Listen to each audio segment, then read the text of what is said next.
Good morning. Hi. Hello. How you doing? Hey. Welcome to Periwinkle Palace Arts, my little place on the internet. I'm Princess Bun Bun. I'm here with my Bun Buns to do art stuff. That's what we do here. We do art stuff. Um, Happy Monday morning. It's red day for me. And we have some stuff to get into. Firstly, my mouth is feeling better. However, it's not feeling better enough. The antibiotics are not going to cut it. So I'm going to have to go on and do the surgery, which is going to knock me out of commission for a little while. But here's the deal. I'll be here every day that I can be here. Yeah? Okay. Even if my mouth hurts, as long as I can handle it, I'll be here. Second thing is, my son's dog that got hit by the car, she was picked up from the surgeon's vet on Friday, I think, and she's fine. She's walking a little funny on her back. She's kind of walking sideways. But she should heal up just fine, and she's already kind of bouncing around again. So, yay. Let's be happy for good things, right? Okay, do you have your coffee? I have my coffee. And I already put on my ears this morning. So, first thing we're going to do is introduce the buns. This is Maya. Say good morning, Maya. It says good morning. Her funny face is ready to cheer you up. And me too. She's my fibromyalgia bunny, and I love her so much. If you want to see where I get my bunnies from, there's a link in the description down there. And she likes to sit underneath my laptop, so she could stare at me all day. I changed up my background a little bit. I know it makes the lettering on the screen a little blurry, but hopefully not too blurry. I can't really see it that well.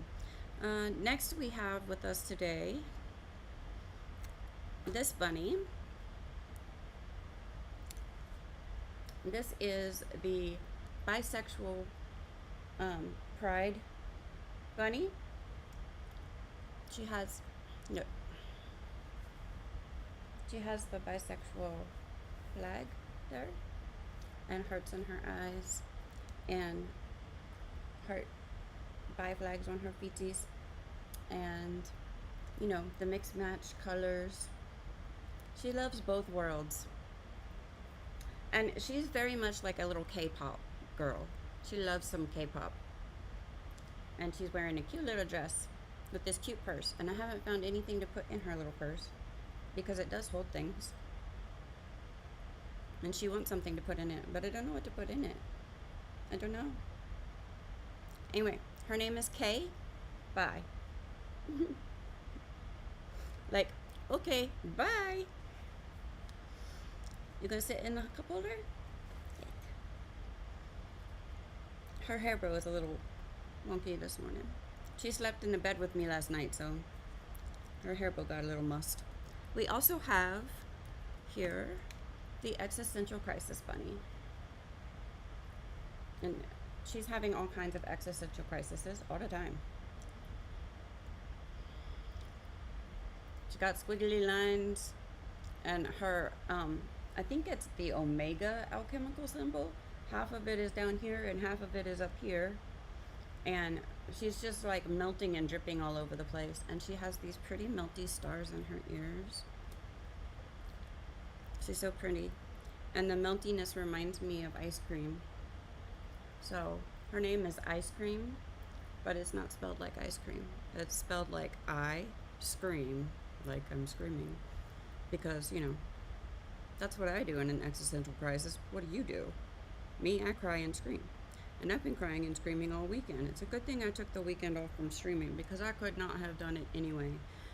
I've been having mini meltdowns all weekend, just coming and going and coming and going.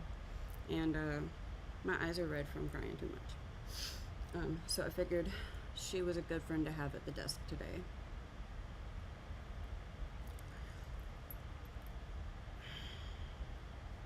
Okay, buns. So, what are we doing today? I have these. These are all of the ones that I've done. Now look, this coloring class came out in January of this year. January 2025, I think, is the month that it was assigned. If you want it, you can absolutely go get this class from Kit and Clouder. And it's been a lot of fun for me. I have some fairy tale type things that I'm a little bit obsessed with, like Alice in Wonderland, Little Red Riding Hood, but absolutely wicked. And I read the books. I have a lot of Gregory Maguire books. So I read the books long before it ever became a Broadway musical. So this has been really fun for me. As soon as I saw it, I hadn't done a few classes. I hadn't done a class in a couple of months. As soon as I saw it, I was like, that's it. I'm printing that one. And as you can see, I've done it a few times. I'll show you the originals, which should be these. This is the colored pencil class. Pretty much done exactly as the class was supposed to be done. And same here. This was the colored pencils, markers. I did these with my Prismacolors. Pretty much only my Prismacolors. And I did this one with pretty much only my Spectrum Noir Illustrator markers. And they both came out really pretty. I did color both of them to the edge, so in order to make them match up, I kind of have to squish them over each other a little bit, because these tulips, all of this on the edge, all of this on the edge, on both of these, I drew in by hand and then colored.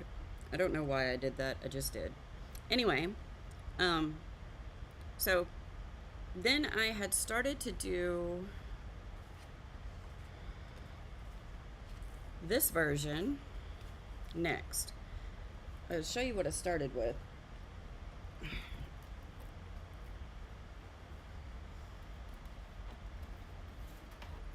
I picked up this small set of Black Widow pencils for, it says skin tones. Give me a second, they're hard to open.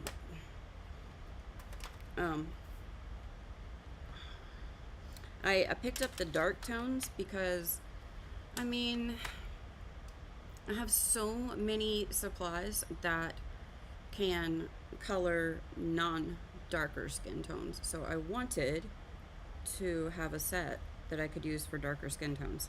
I started this with this set, and I wanted to do the entire page with just this set because I just wanted to play with different variations and tones. It just didn't work out, y'all. The dress especially was particularly yuck. I'll have to pull up some photos. But if you jump over to Instagram, I'll post the photos of it from the beginning over on Instagram.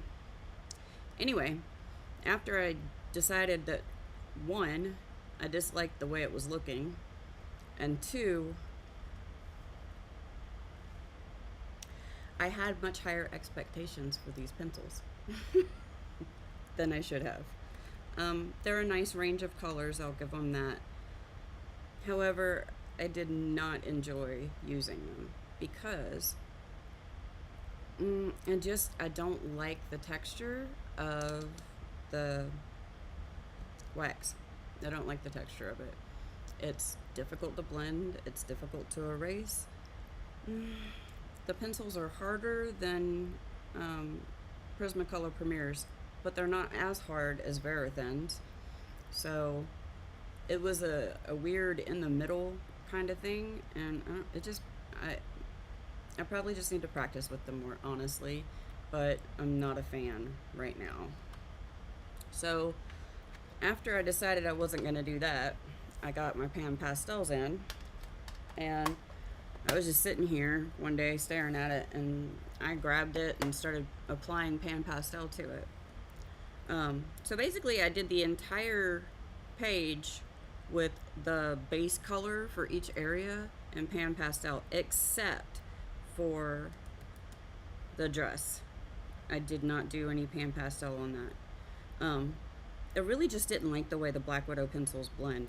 If you look at her skin, it's still kind of oof. But I put the pan pastel on, and then I came back with my colored pencils, the Prismacolor Premier pencils, and I loved how it came out. I loved how it came out so much that I didn't go back through with any liquid white to do the sparkles on the dress or anything like that. I liked that the dress was just kind of plain and toned down. I worked really, really hard on that dress. Like, I recolored it so many times. When I say recolor, I mean adding color and erasing, but not erasing the whole thing, if that makes sense.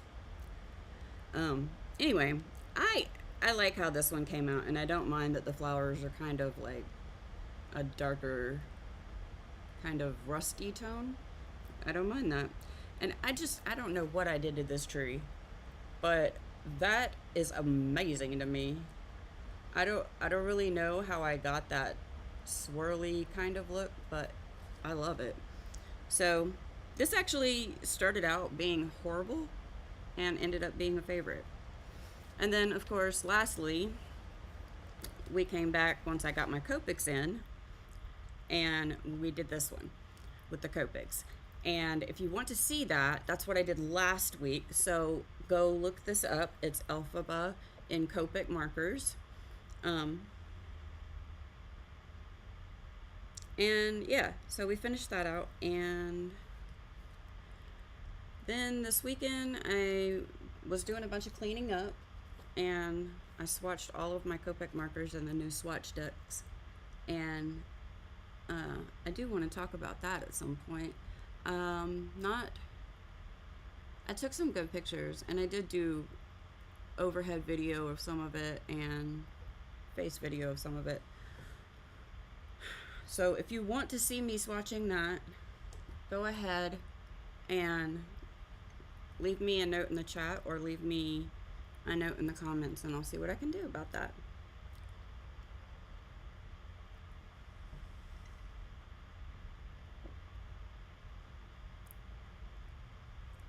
My mouth hurts. Okay. So, I have some, I did a lot of cleaning up over here. My area is no longer a impending landslide. And I cleaned up a bunch of other stuff.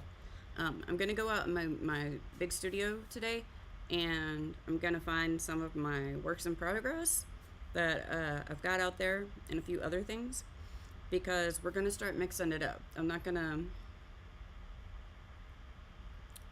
I don't know. I think I'm gonna start going more with my own flow. Instead of focusing on one project, I might do multiple things during the day while streaming. So for instance, I need to do cuticle cleanup on here, on my nails. They look a mess. And I need to file the ends to shorten them a little bit and reseal them with top coat. So normally I would like maybe have my art sitting here, and I'd be doing that, but I'd also be doing one nail at a time in between, and I haven't been doing that. So I don't know, it's getting a little bit hard for me to stay hyper focused. It's probably just a result of stress that I can't really get focused. But yeah, so we are going to today start this. Oops. Now remember, this class was a class that was made for colored pencil. Okay? So I've done it in colored pencil. The markers class for the month I've done 3 times, but I've done it twice in marker and once in pencil. And I find it easiest if I do the pencil in pencil first and the marker in marker first, because then you know what techniques you're going to be needing to use with each medium, because there's a few differences, there's a few variances in technique. And while you can easily get the colors and convert them, it's not necessarily so easy to convert the technique from pencil to marker. That's a little challenging. So for the conversion, I want to clarify something. I said something last week that's technically inaccurate a little bit. Sarah Renee Clark's Color Companion and Color Catalog are excellent, but when doing these classes, Miss Elise already has a conversion chart for markers to pencils and pencils to markers, both of them, on her website. That is the easiest to use when converting for her classes. If I can remember, I'll put a link to the conversion charts in the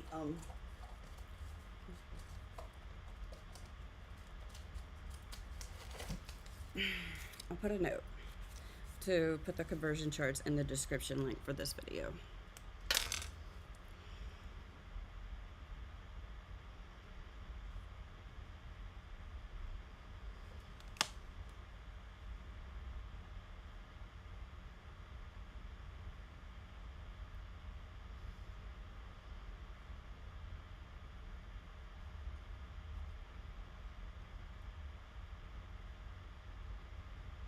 I can't spell this morning. It's whatever. Okay. So there'll be the conversion charts in the description after the video post. When this live is finished, I'll put it in the description. The video will post. Okay. So I've done the markers class in markers and the colored pencils class in colored pencils.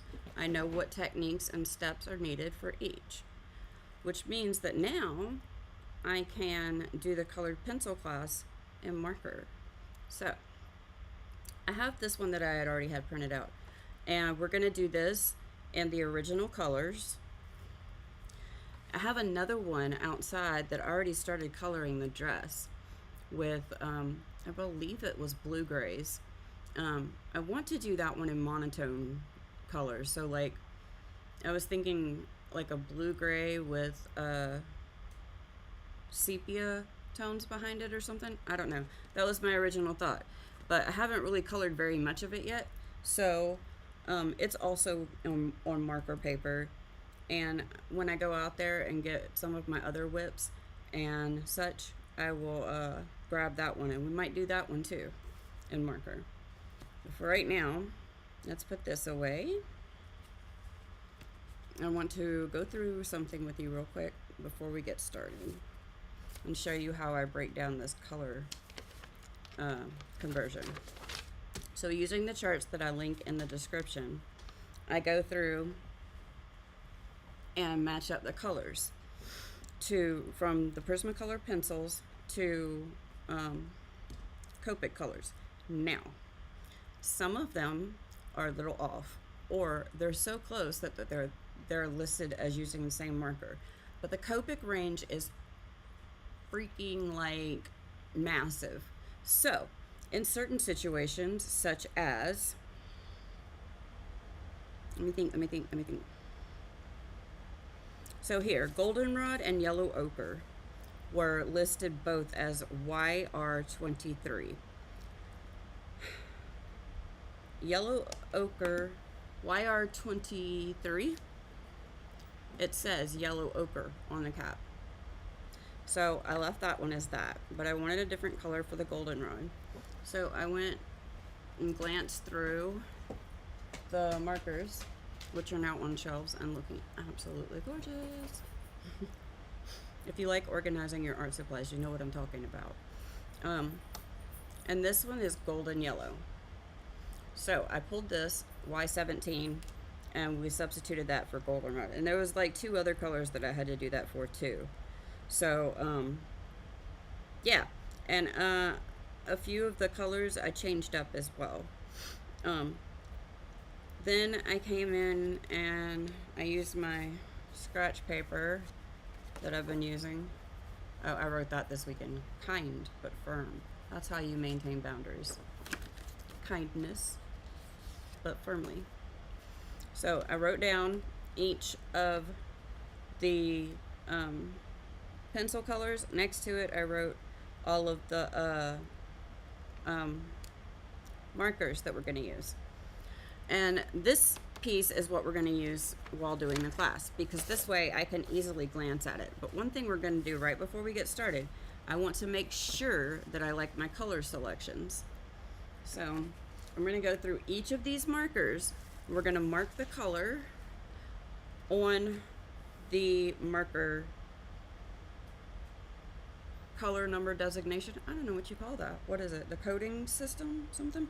Anyway, not only will it help me to easily scan through the colors and find the one I want, but I'll also make sure that I like the colors that I picked out for each area. I've done these classes a few times, as you see, so I kind of know what I'm looking for here.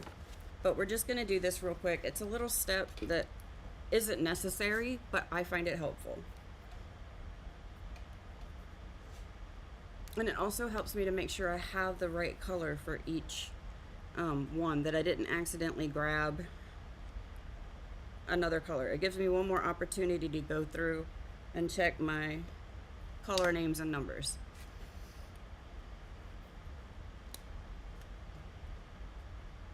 RV42.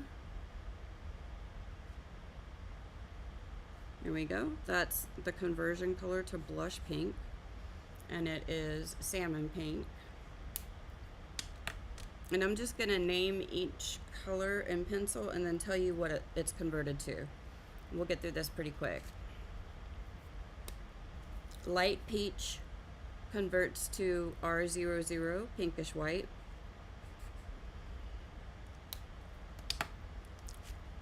Y00. Cream converts to Y00.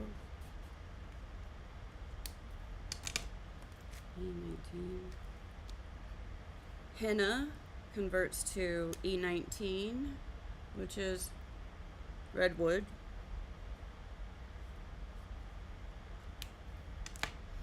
YG13 is spring green, converts to YG13, which is chartreuse. Y17 we talked about. Golden yellow. Goldenrod converts to Y17. And when I say it converts, it's not the only color that will match up. We find a lot of different subtle shifts in matching up your colors. And really, you can change out any of the colors you want. The technique, Miss Elise says the technique doesn't change even if the colors do. So,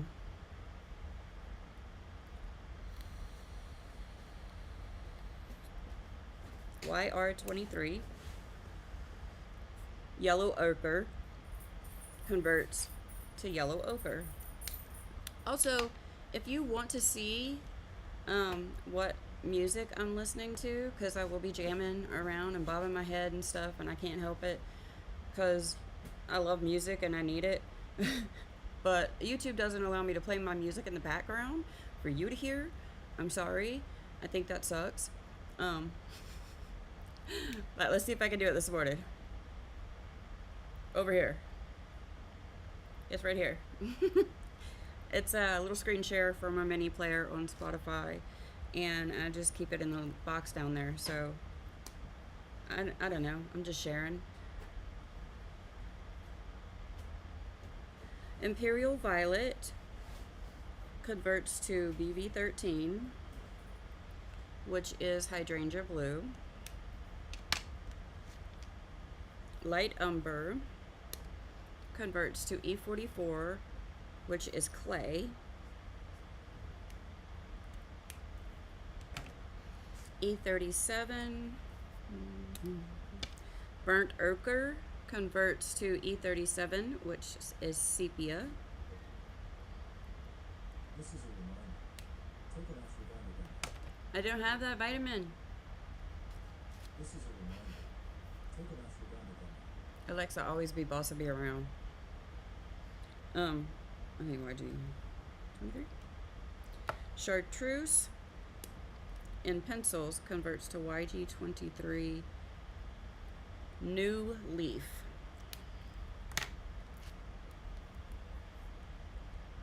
Lilac converts to V15, V15, which is mallow, like marshmallow.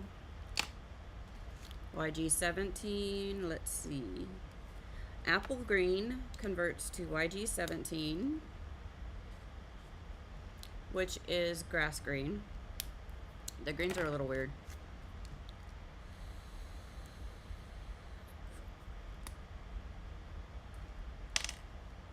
Beige converts to YR31, oops, which is light reddish yellow.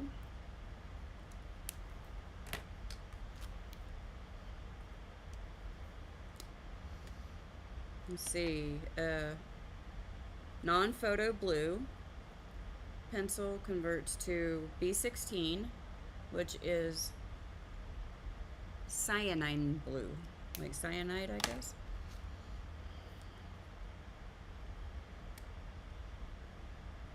Y38.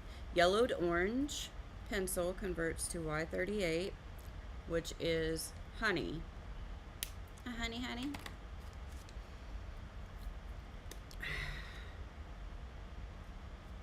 Pink pencil converts to RV14, which is begonia pink.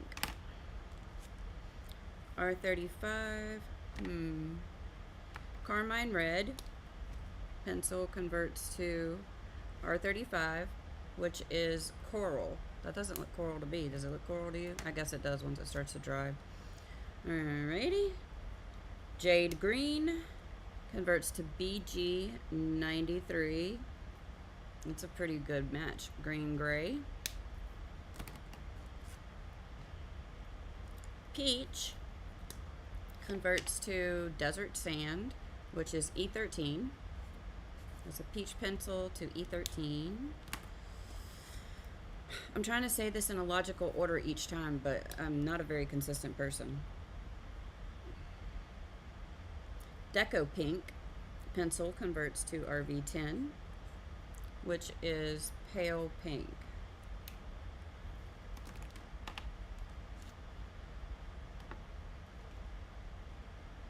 Light green pencil converts to YG06, which is yellowish green. This, the name of this color kind of baffles me a little bit. Cobalt turquoise, one of my favorite colors, converts to BG78, which says the color is bronze. I don't know, you tell me. That looks green to me. I guess bronze after a while kind of turns a weird green color. I don't know. But I find that color a little odd. Canary yellow converts to Y08, which is acid yellow. Acid yellow. I love color names. They crack me up, honestly.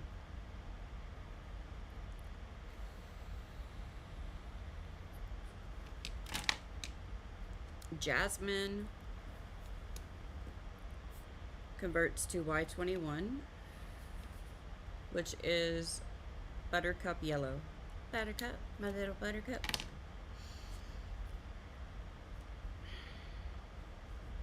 Parrot Green converts to G17, which is Forest Green.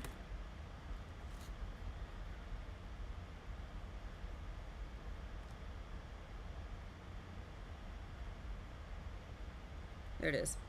Mulberry, also one of my favorite colors, and one of my favorite scents. Converts to RV66, and that is Raspberry.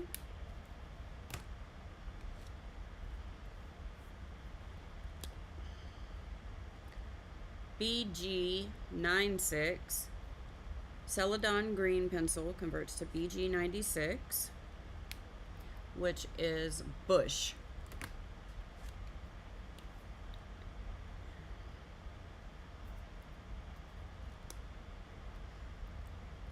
Hot Pink.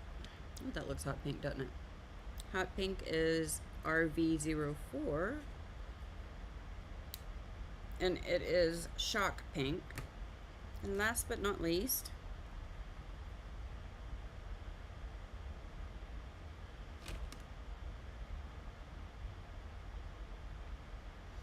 okay. Sorry, I have a repeat right here, so I'm going to just mark that out. Dark Green converts to G29, which is Pine Tree Green.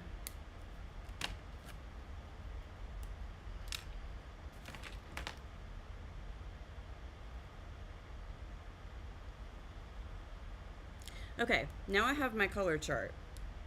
I really don't need the class video to do this class again, because again, I've already done it. But we will be using the video for me to keep track of which colors I'm supposed to use where. That's the most I need, really.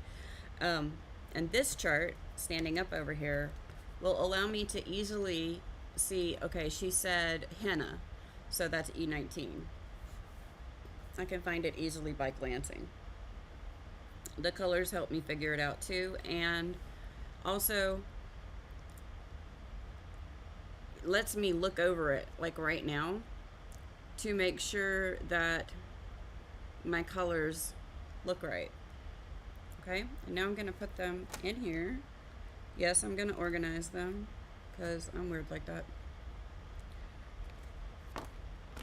I'm going to organize them according to the order they go in the list. They're not going to stay in that order, but that's the order I'm going to organize them in. R000. And I like when I'm doing classes to put my markers in this little stand. I store them horizontally in shelves, but I like to put the brush tip pointed down in the holder. Obviously, they're going to get all over my desk, and in the end, it won't matter anyway, but that's how we start.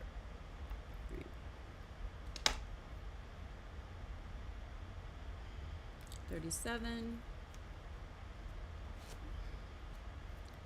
Y00,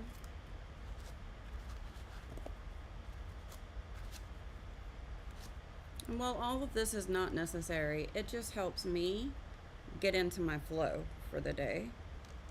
If I set my class up and get everything ready, then at least I start off organized. Y17. Come back this way, make sure their right side is pointing down. RV42, RV14, E19, YR23,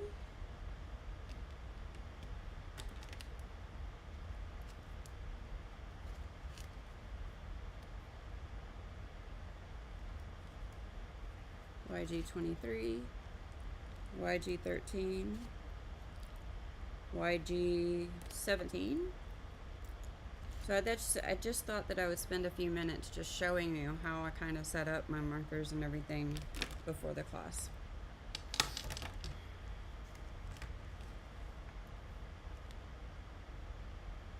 G29.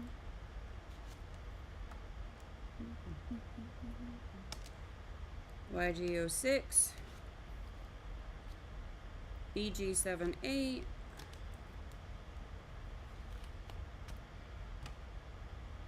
BG96. And then BG93. R35. Y38. All the swatching that I did this weekend allowed me to really get a look at every single color in the Copic line. And so I know what I'm looking for now. I love swatching. It's so helpful. And I cannot believe how amazing the new swatch deck is. I ordered it immediately when I saw it. But I don't think even I was expecting what I got. Like, the paper itself that the cards are made on is incredible. I've never felt anything quite like it before. It's thick but absorbent, but not too absorbent. It's textured, but not too textured for markers, but probably textured enough for colored pencils. I don't know. It is so smooth, but I don't know how to explain it. It's just kind of incredible. I have to sing the praises. She did an excellent job. B16, YR31, light umber. Wait. Sorry, light umber is E44. I'm confusing myself. That's why I made this list. B15.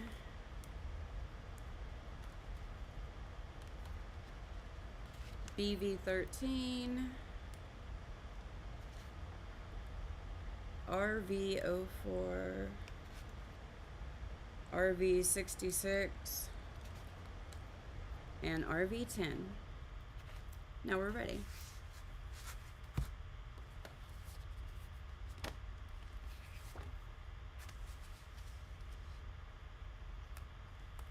And set these over here and get these black Widow pencils off my desk.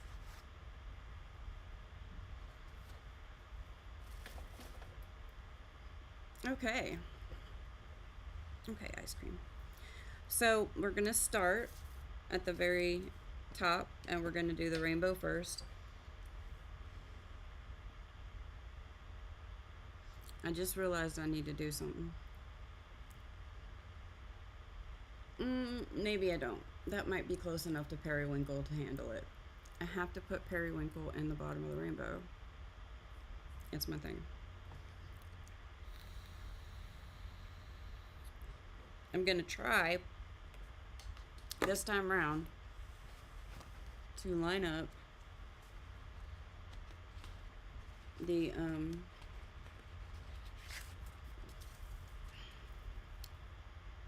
rainbow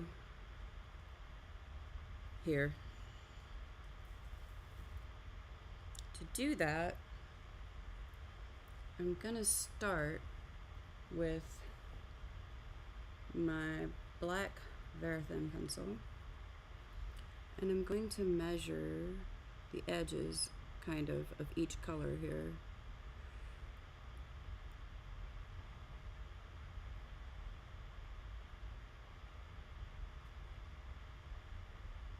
And then I'm gonna mark my faded edges here. And I'm gonna need to grab my triple zeros and quadruple zeros. So I just matched up the rainbow lines so they'll come this way. I'm gonna go ahead and, yeah, I'm gonna need the lighter colors for this so that I can kind of, what is it called? When you map in your colors so that you know where you're going to put them.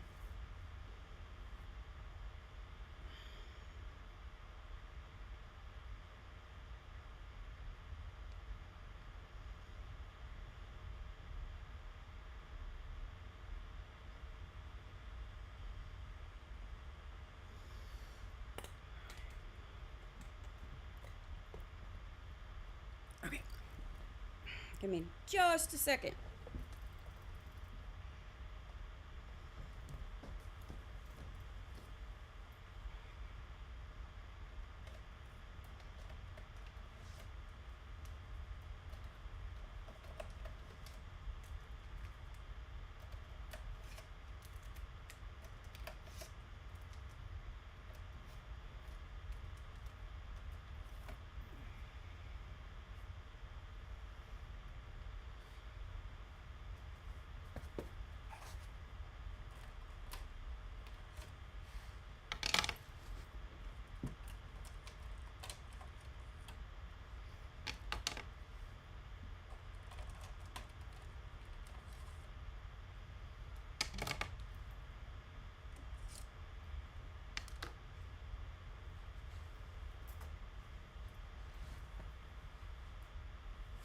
Okay. And a colorless blender. Always need a colorless blender.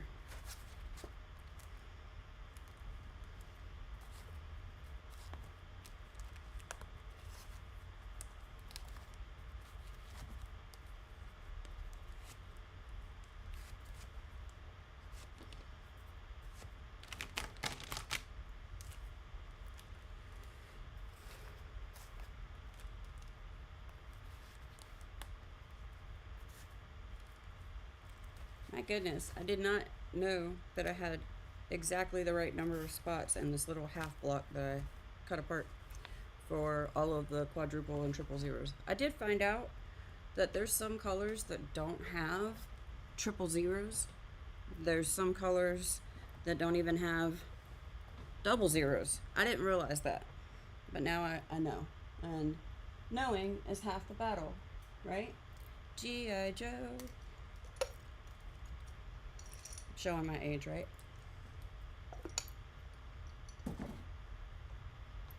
All right. Are we ready to start? I think we are. We're going to start with the very lightest color that I have of each. So we'll start with our 000, where my marks are. So I know these two marks right here are the marks that I'm blending out from. And I think, hang on.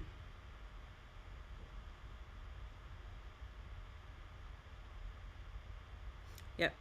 So I'm going to go right here and add in the R quadruple zero. And then I'm just going to go across like here. I'm going to do this rainbow a little bit differently than we're supposed to. I'm going to come across, come up like this, and bring it back down here, over here. Why? Because I want to. I just want it to curve over here. Rainbows are kind of one of my fanaticisms. Not really just rainbows, but rainbow, period. I love all colors. I have favorites, but you know, it can be hard to choose. And I'm going to go ahead and bring this R quadruple zero up to the final little mark right there, because I know I'm going to blend out the red to there. And the R quadruple zero will be the lightest color that I'm blending with. Okay? And I'm going to do the same up here. Just kind of mimic the width of this over here.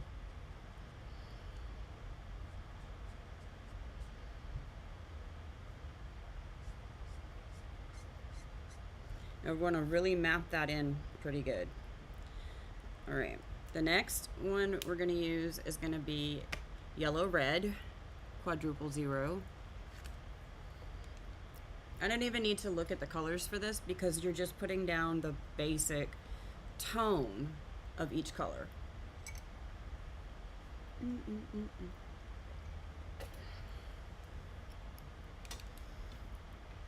So I'm going to come in with my orange. You know, I forgot to turn on my time-lapse camera. Give me a second.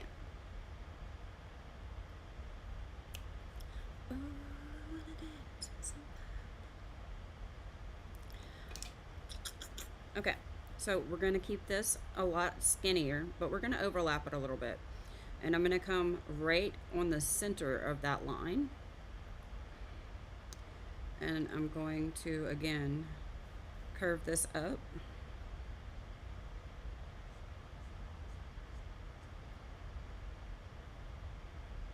Come up to the mark right next to here.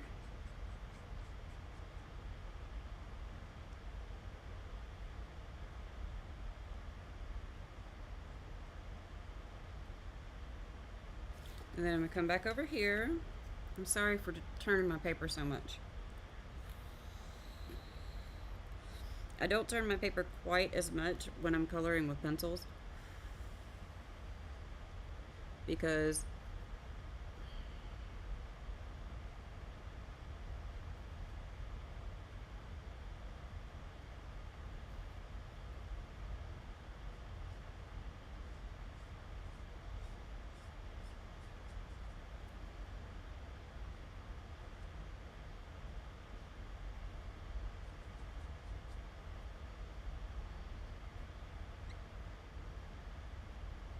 I want it to look a little bit rounded.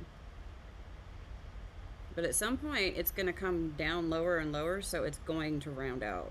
I hope. That's what I'm going for, y'all. That's what I'm hoping.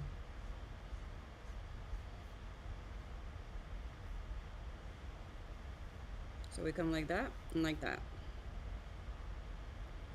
All right, that's our yellow red.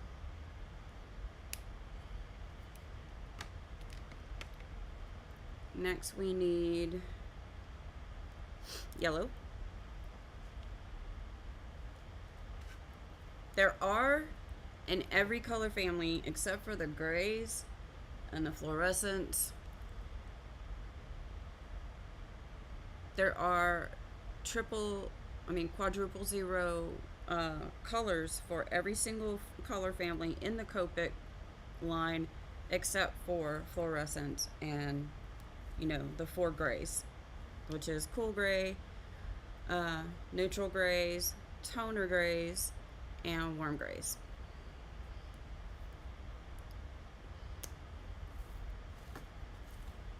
Okay, so now we're going to come right over the same little line, because remember, we're going to blend these together. I just don't want things to overlap too much. Make sure, yeah, this is yellow. This color is called yellow fluorite. The R quadruple zero is pink beryl, and YR quadruple zero is pale chiffon. So, okay, we're gonna come up and we're gonna start to round this again. Trying to keep the width of the lines pretty much the same.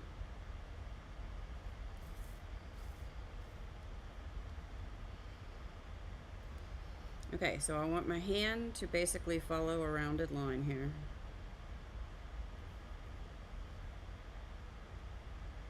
Same down here. And honestly, you can apply this as much as you want. It's so light that it almost works like a colorless blender, but it's just got a tint of the color in it.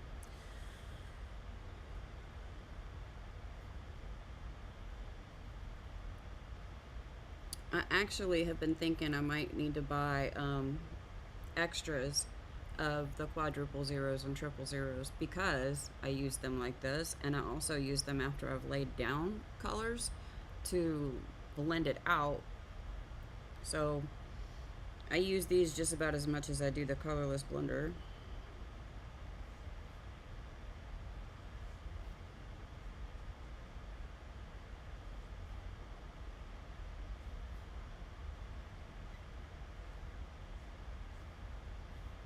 Alright, So I'm going to come in here. See how it's kind of choppy right there? We're going to round that a little bit more.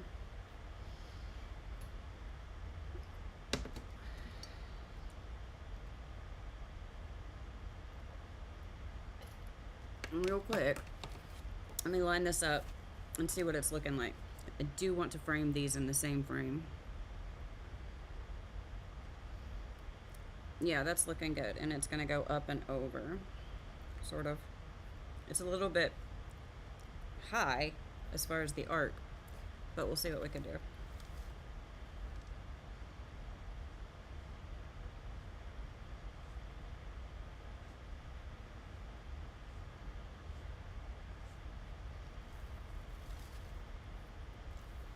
All right. I'm going to try to turn the paper here to make my hand go with it. My hands are being fussy this morning, but it's still morning. I'm still warming my hands up.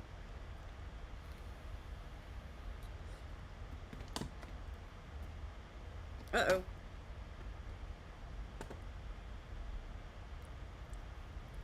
Made my screensaver come on.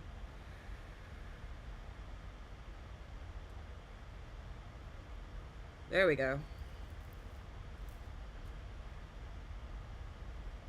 And this is why I like to use these markers to map things in. Kind of did the same thing on my image that I did with the pan pastels first.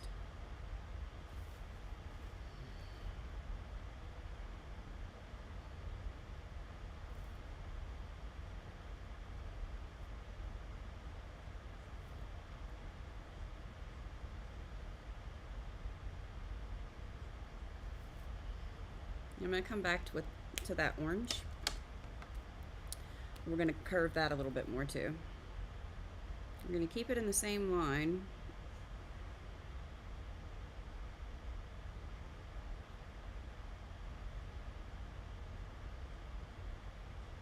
I'm just going to bring this back a little bit shorter.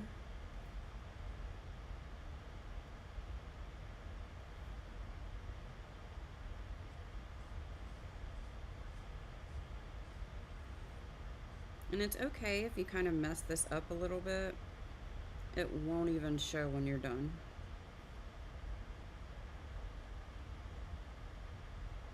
This is not something I would have attempted with my Spectrum Noir Illustrator markers. And the reason is because the Spectrum Noir ink, for some reason, I'm not a chemical analyst, I really don't know,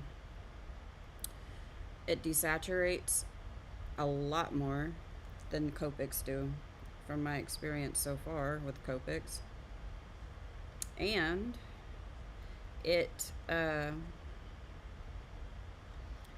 builds up that sticky tacky layer of ink on top of the paper. The more ink you put down, the more it builds up. So it would be like super shiny right now if I was putting this much ink on the paper. By the time I was done, it would have this shiny buildup. And I don't like that. I just don't like that. Okay, we're gonna bring this, and we're still gonna keep ourselves in that rounding thing that we're doing here. So that's yellow, that's orange, here's our red.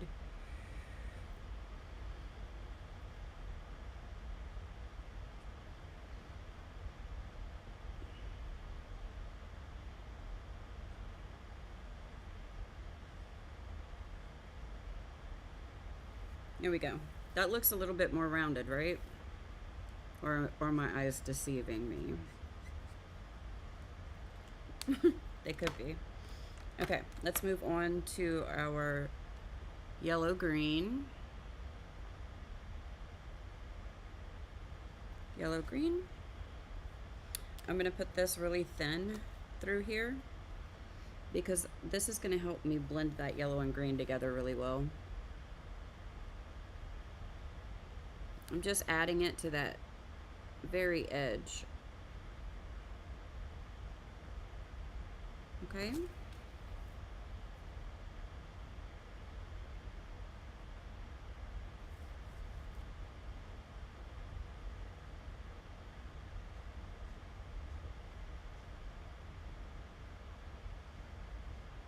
It's totally okay if I go over the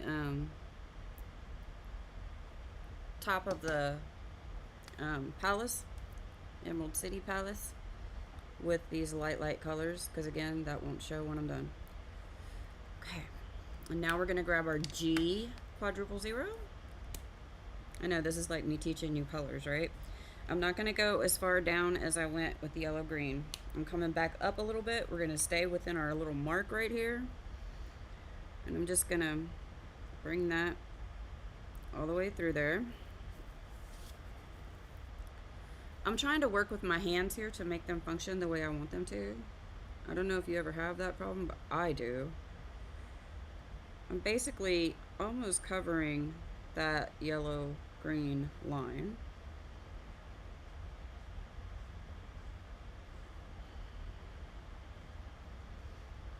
And then bringing it a little bit lower.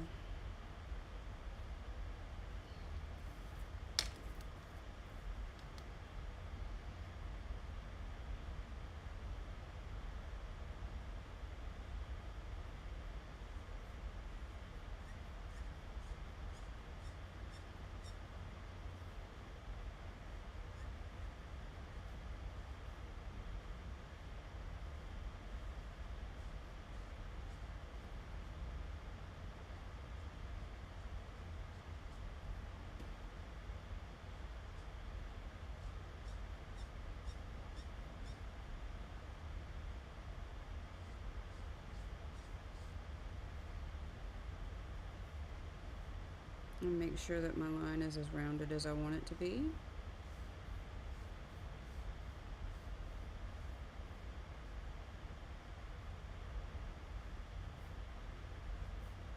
In the original class, the rainbow only actually went up to like about right here. But I love me some rainbows.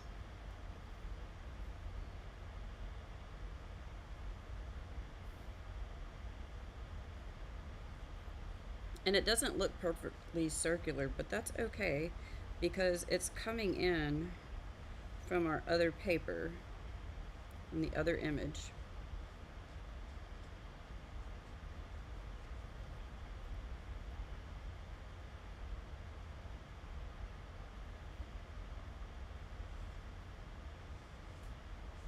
There we go.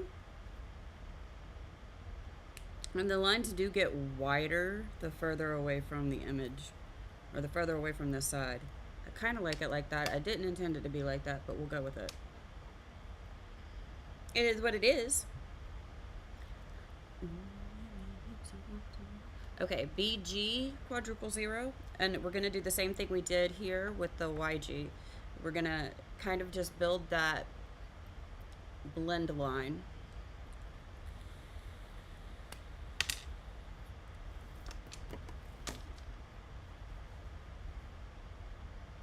So I'm literally just going over the middle right here.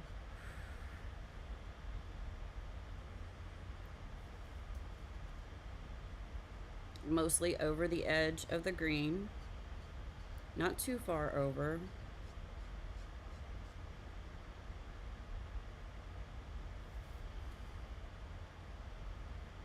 This is just going to help us blend our colors really nicely and keep everything in line. It doesn't have to be perfect. It shouldn't be perfect. Art is not perfect. Uh-oh, I just dropped that cap.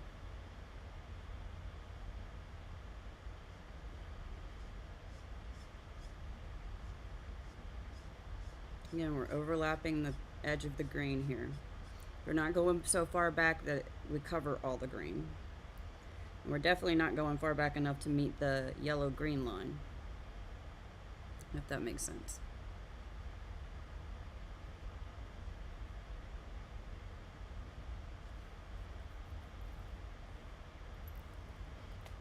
I used to have a little grabber at my desk. I don't know where it went. It's probably in my building. I need to go get it. Some days it's hard for me to get up and down the stairs outside. Okay, now we're coming in with B quadruple zero. Do you see what I'm doing? I'm stepping through every color.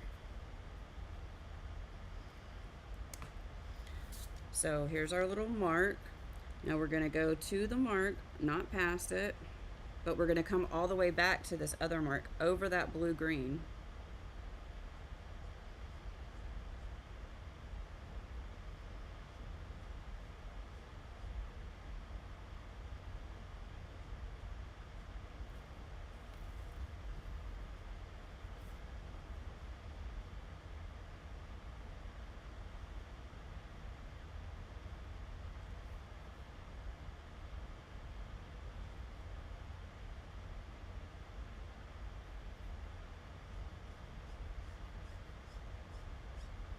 I'm gonna try not to bring too much of the blue into the top of the city, but it's okay if some goes in there because we're gonna cover that with green. When it comes to the blues and purples, well, when it comes to the blues, it'll be all right. We don't want to do that with the purples, probably.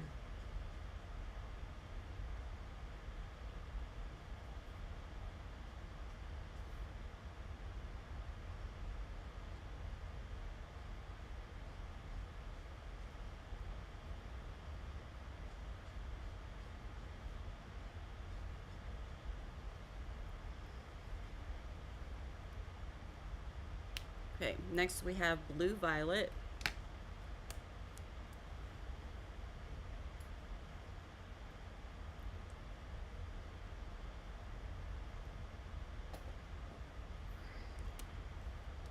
I'm going to do the same thing here as we did with the other blended colors. Does that make sense? I hope I'm making sense. If I'm not, well, sometimes I just don't make sense.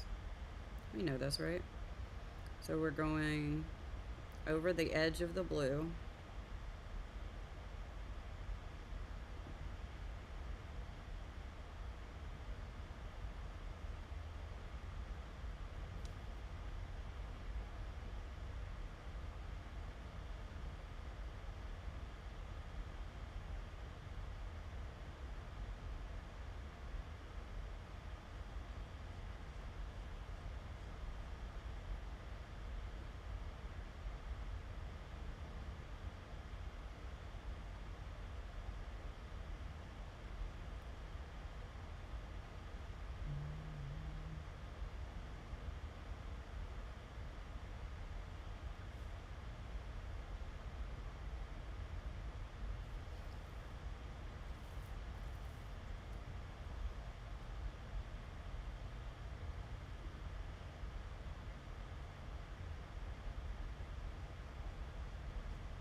Okay, that's our BV.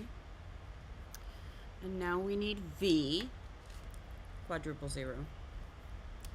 And we're going to come back over that line. Hang on, I didn't get enough of that purple on the middle here. I want to make sure it goes over the blue.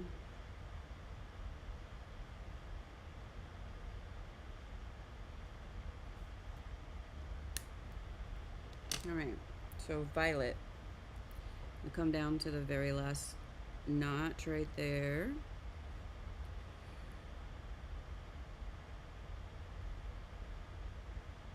And come over the whole thing here.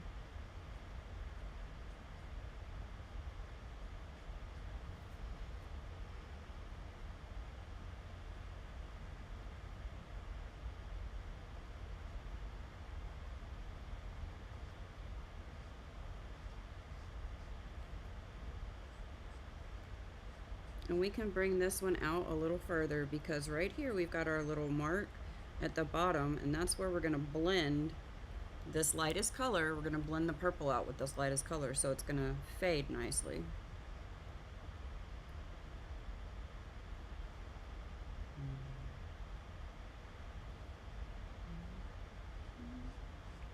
This is going to reduce how much of the sky and the clouds we do. because, you know, there's less actual clouds and stuff where there's the rainbow. But I think it'll turn out pretty.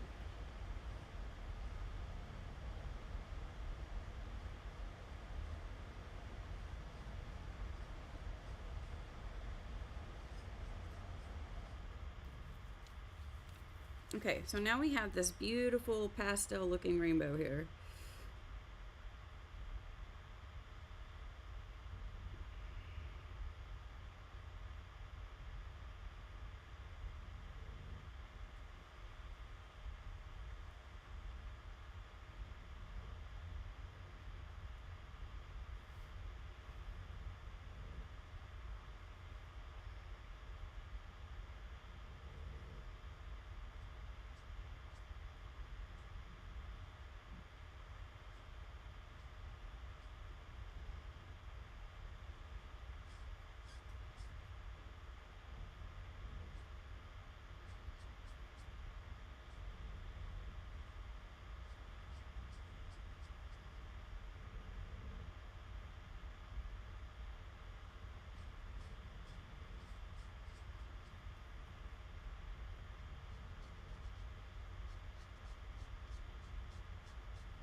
Ta-da. Okay.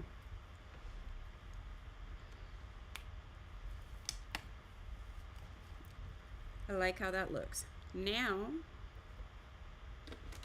we're gonna pick all these up, okay? The only two we didn't use was RV 000. I don't want to put that down here because it'll make it look too pink, and I don't want to put it up here because it'll take it towards the violet, and I don't want to do that either. And the E 000 because that's the earth tones. So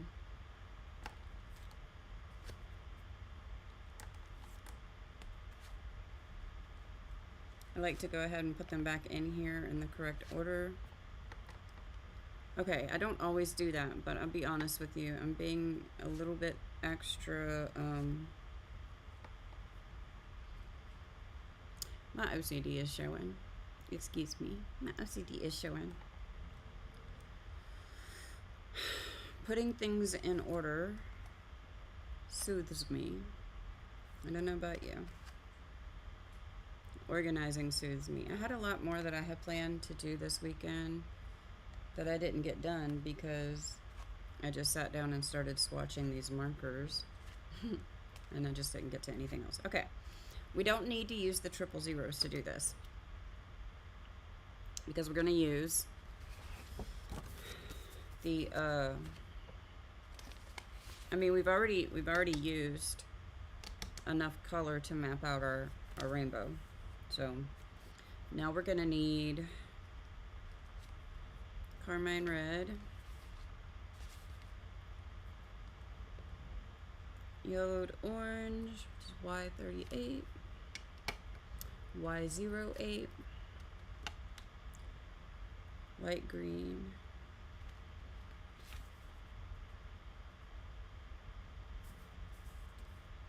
YG06,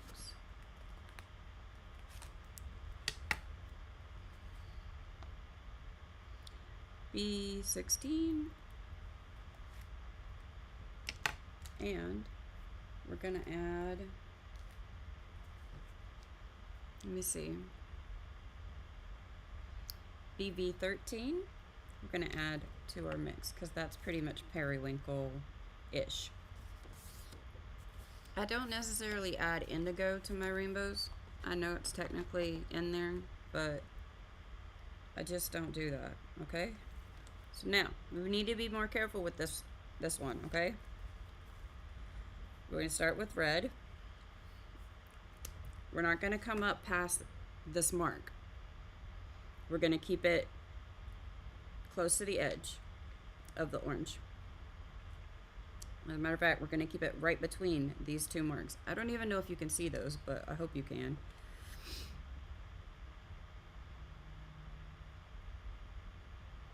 So I'm going to come right here on my edge and go right up to the orange. This is going to leak. We do not need any. Did you see that? It just leaked on me. I caught it just in time, people.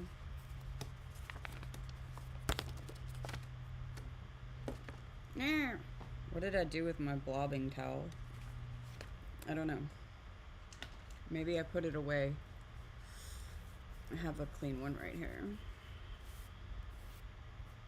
We definitely don't want to blob our rainbow.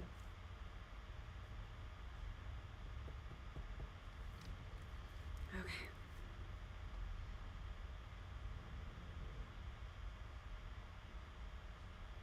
We're not trying to create a line.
Right?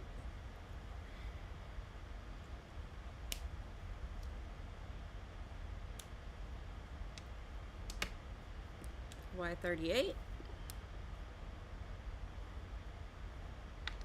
If you don't know why I'm taking the cap off of both ends of the markers while I'm using it, these markers are very new, and a lot of times new markers will, they'll drip, or as I call it, blob, and it can create a little bit of a problem.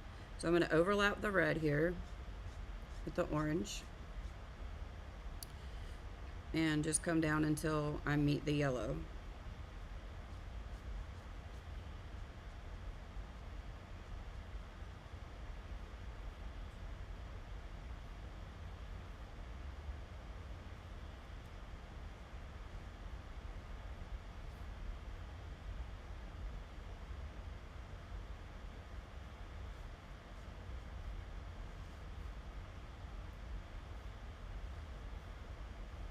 I'm going to go back and forth here.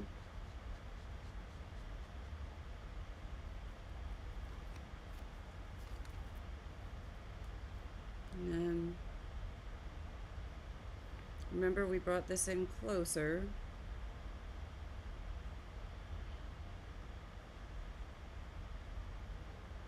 And we'll bring this over the red over here too.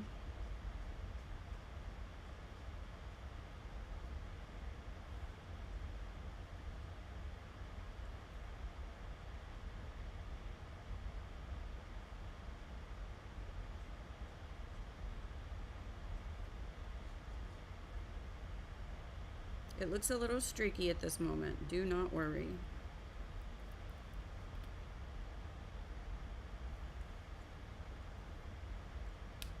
So when you take the cap off of both ends, it allows the liquid to kind of equalize in the barrel of the marker. So you're less likely to get big blobs coming out of the brush tip, or the chisel nib if you're using that one. YG08.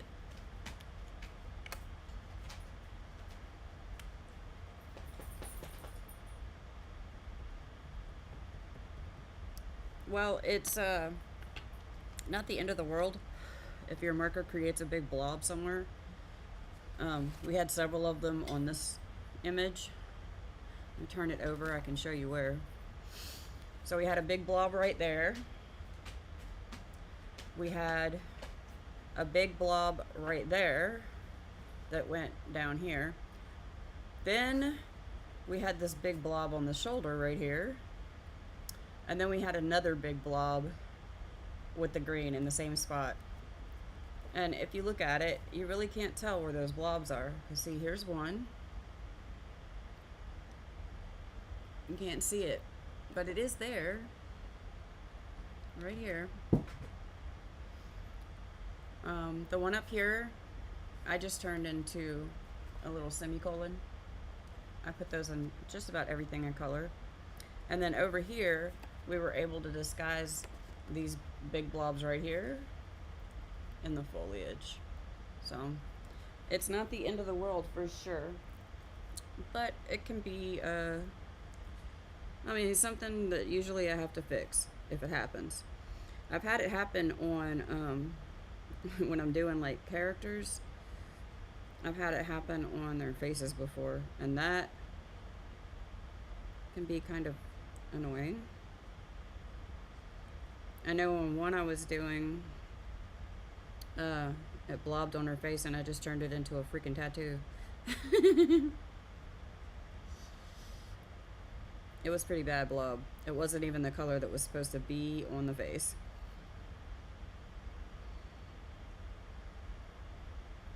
Make sure you go over the edge of the orange. It's going to give you that nice smooth look. Just over the edge though. You don't want to go towards the middle of your color. So I'm only going back a little bit over the edge of the orange. I'm not going all the way over the orange. I guess that's simple logic, right? Common sense. It's not always common sense for me. I don't assume that even if something seems like common sense for me, that it's common sense for everybody.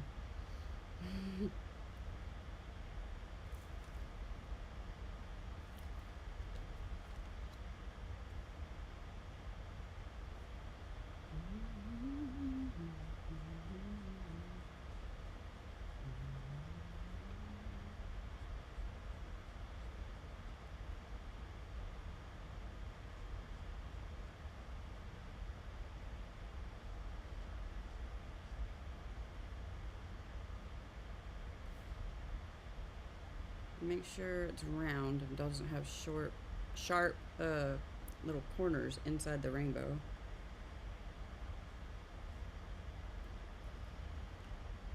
Alright. I do try to keep my yellow line a little bit thinner if I can, because it helps it to stand out. And the yellow can sometimes get lost when you're doing a rainbow. Sorry, did I say skinnier? I try to keep my yellow not as skinny. The other direction, y'all. The other direction. Alright, green.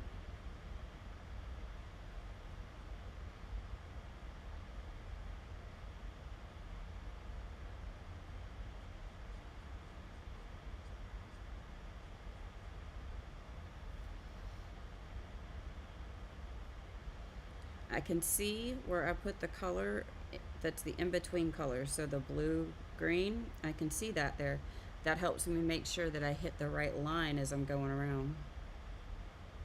I'm not going to bring these darker colors over the top of the city.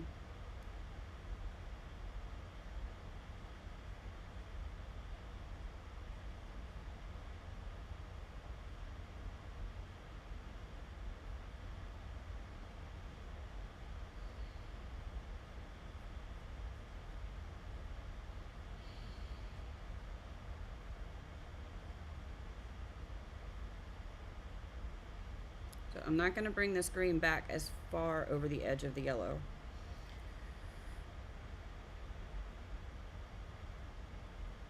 I'm keeping it really to the very, very edge.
These lines look like really hard lines right now, but they're gonna soften up. I have faith that they will soften up. I could be wrong. I'm telling myself that they will soften up. They will. Sure they will.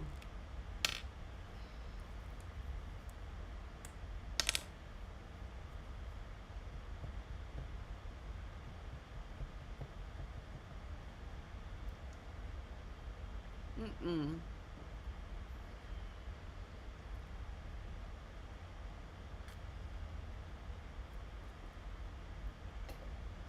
I have to press it.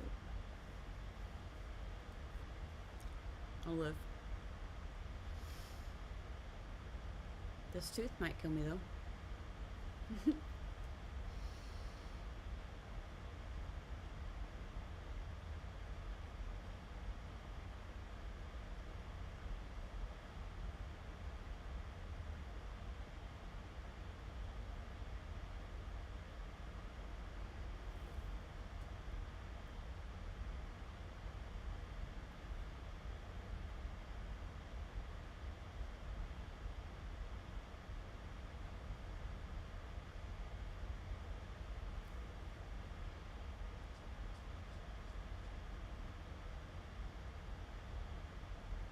Again, right up to the edge of the green here. And overlap it just the tiniest bit.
Making sure I actually overlap these two colors.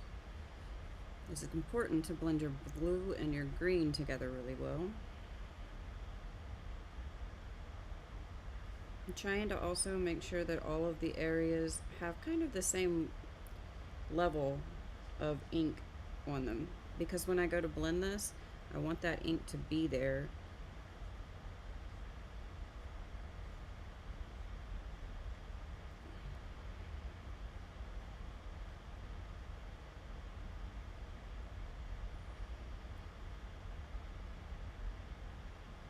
And making sure that this blue does go over the edge of that blue violet as well.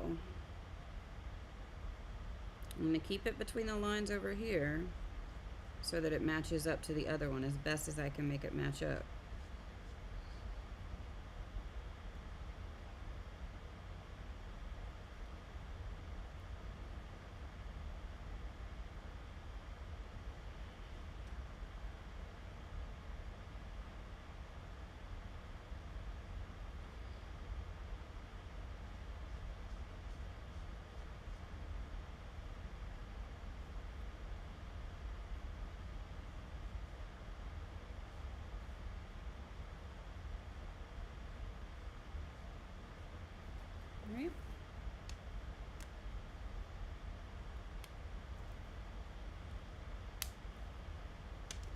And finally, V15.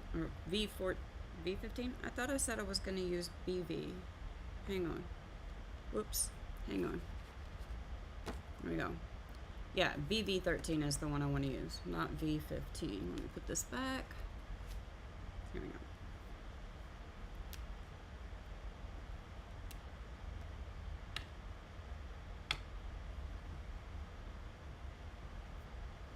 And remember, we're not going to bring this all the way out. We're going to keep it in a little bit, if that makes sense. Let's overlap that blue all the way through.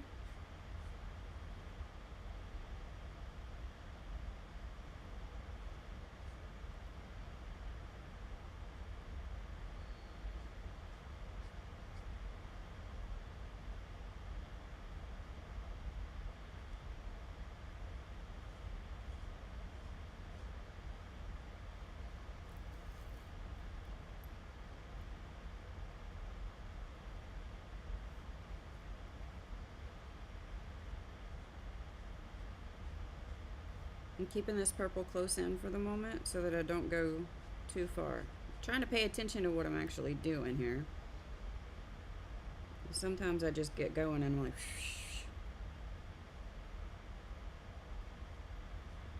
when it comes to doing this image again in like sepia tones, I don't really know how you do a rainbow without rainbow colors, to be honest. So that one's going to be a little bit tricky for me, I think.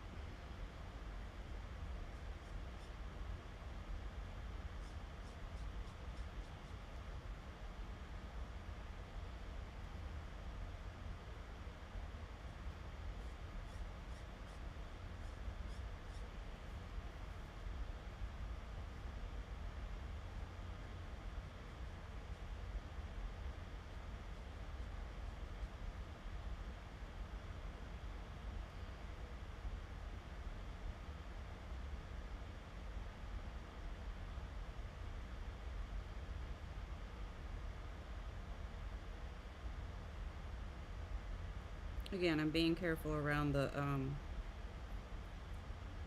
the city with the blues and the greens. I mean, I'm sorry, the blues and the purple. Because that won't fade so well underneath a green city.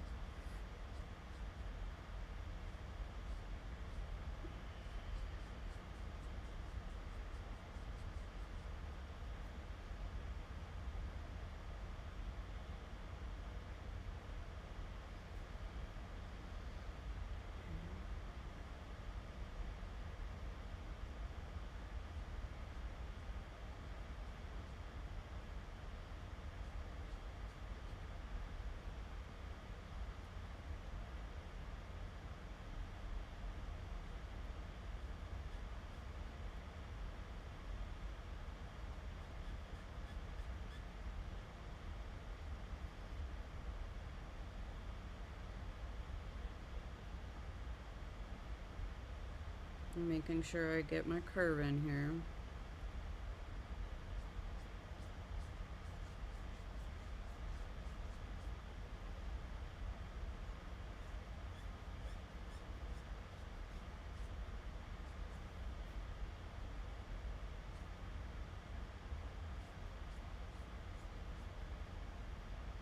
And the reason that I'm putting so much ink on each area of this is because of a little thing called desaturation, which is basically when you apply a lighter color over a darker color with alcohol markers, the lighter color will desaturate or dilute what you have on your paper.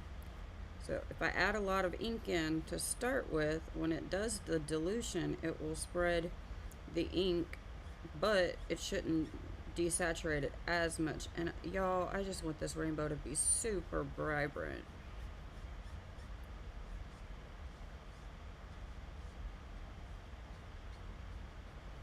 Okay.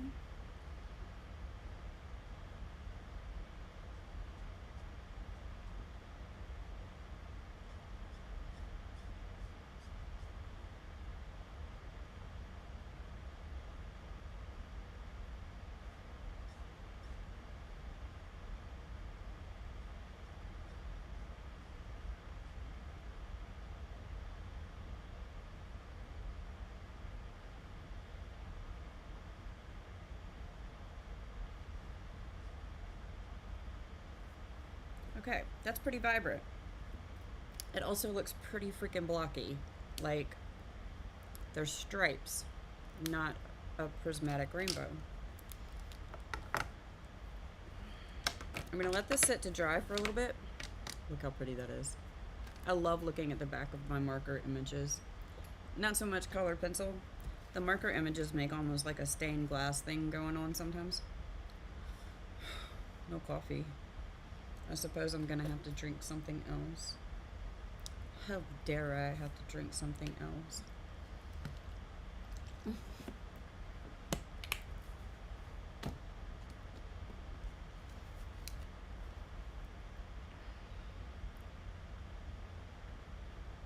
All right. Now what we're gonna do is come back through all of this, but not with the quadruple zeros and not with the colors themselves. We're gonna use the triple zeros.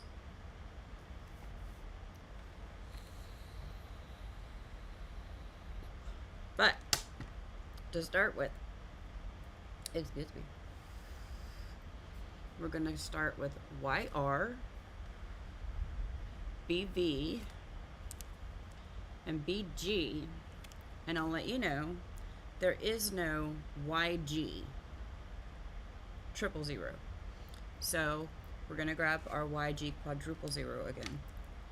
Hang on in just a second. I want to see something.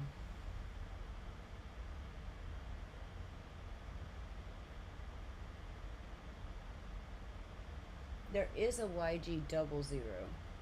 I'm gonna grab that.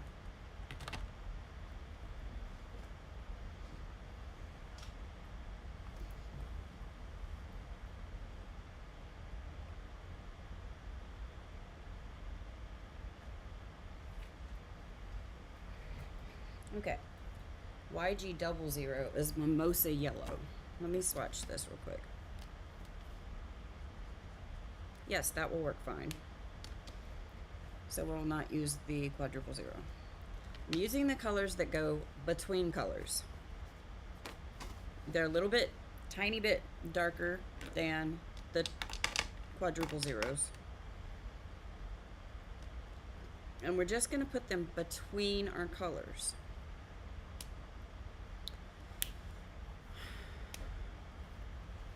Well, I guess I could take them. There will come a day where I won't have to do that as far as taking off both the markers. Okay, so we've got YR triple zero, and I'm going to bring this between the red and the yellow a few times. Just right down that line between them. Back and forth. You see how it's desaturating it? But it's going to blend it a little bit too.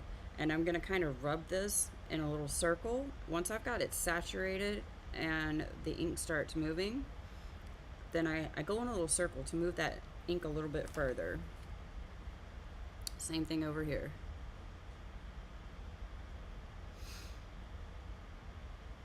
I want to get a good wet line down there. And I want to make sure it hits both of the colors, but doesn't go into the center of the color on either side. Blend that together. Okay?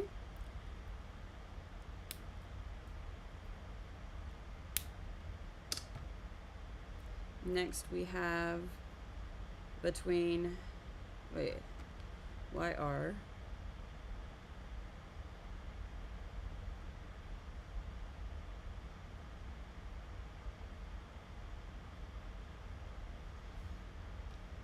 I could bring that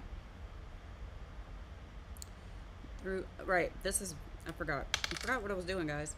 Okay, I can bring this through on the yellow and orange side too. It will help to pump up the yellow a little bit.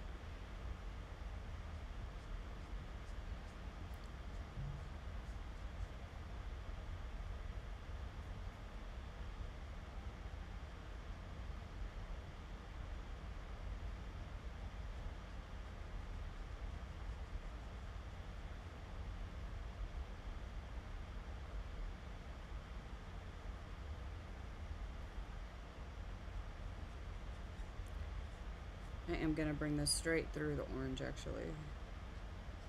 I'm not going to do that with the other colors, I don't think. We'll see. You want to get it to blend, that's the point here. It's going to desaturate a little bit. That's fine. Okay, now we've got YG 00.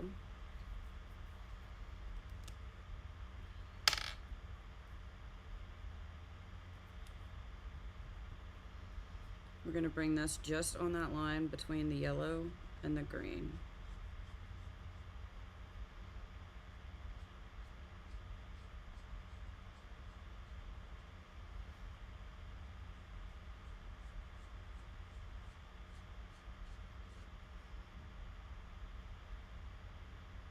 I'm going to make sure the edge of each color gets saturated here. And come around in a little circle. And then I just like to use the stroke here to lay down the ink and let it to start to spread and blend. And then, like I said, I come back with a little circle.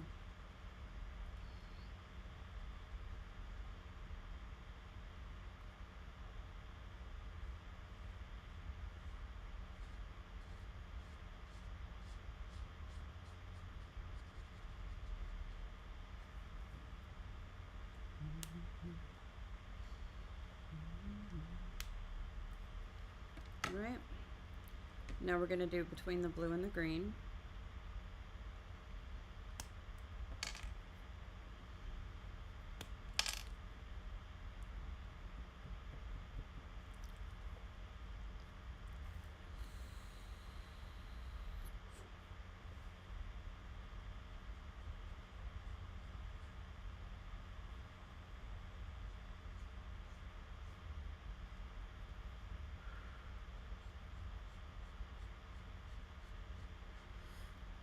I try to say this anytime I am coloring a class image or doing techniques that I used that I learned in a class. I do not teach classes. This is not a tutorial. This is not me giving you a class for free or anything. If you want to do this class, please, please, please go check out kitandclouder.com. I mean, these classes are like around 15 bucks a piece, usually, depending on how you buy them. If you buy them monthly and you get both the markers and the pencils classes every month, you're subscribed, then it's about $25 in US per month. And then you also, if you're a subscribed member, get the free bonus classes for her members every month, which is one class, but it's taught both in pencils and markers. And I'm not sure if you have to be subscribed. I don't think you have to be subscribed to both the pencils and the markers class. I think it's just if you subscribe to either one of the monthly classes, you'll get the bonus classes. But I'm not sure about that. I should probably check. My point is, we don't do tutorials here. I don't do classes. I experiment. I mess things up. I'm just doing the class. I've already learned how to do the class. I'm doing the class by myself. And I'm doing it my own way too. Usually once I learn the techniques, I kind of add my own stuff in. Alright, finally, we have BB 000, and that goes obviously between the blue and the purple.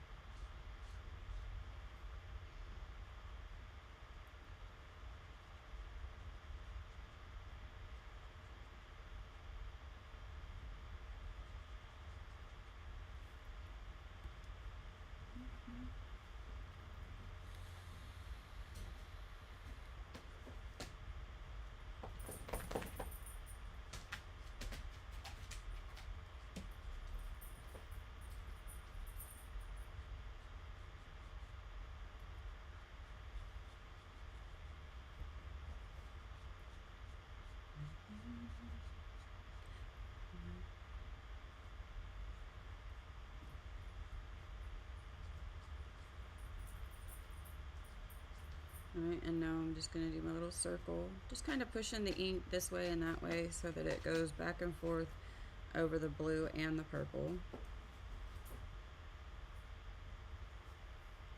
Okay. Now,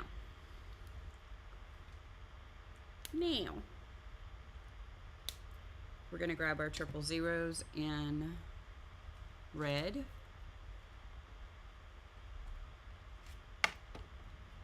Yellow, green, blue, and purple.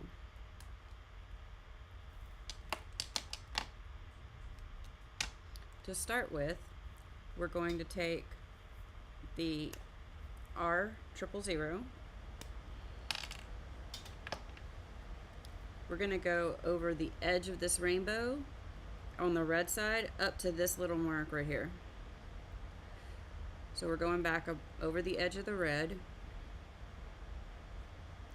a few times, and then we're going to bring this 000 up a little bit above it. And you'll notice it does look like it's fading out the edge, right? You want it to. So add a little extra ink there. You're going to see it kind of separating there. Same thing on this side. Go over the edge of the red.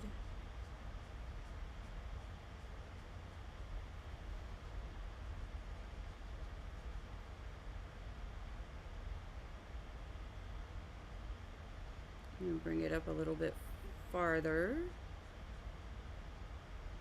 over here than we did over there. Because this side of the rainbow actually gets wider.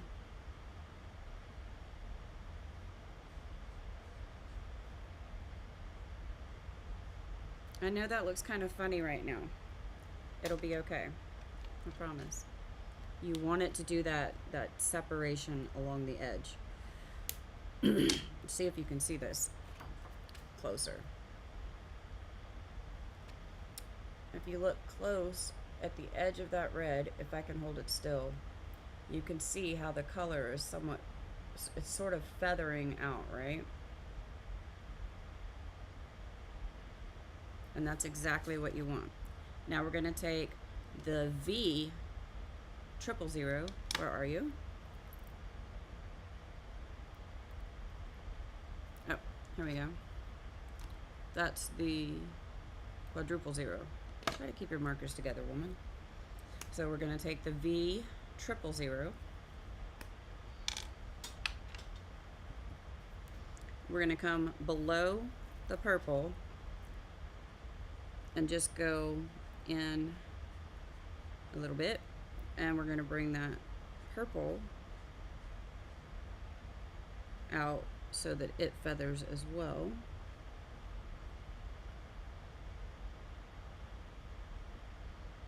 I'm going to keep this kind of thin, but we definitely want it to feather enough. So I'm putting down a good amount of ink, getting this pretty wet.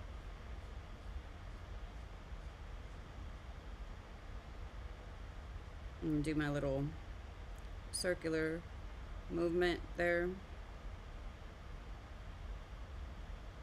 And make sure that you get a good amount of this color along the edge of the purple. A little bit less than we did at the top, but you still want a good amount, because we're going to come back with the quadruple 0 and feather this even more.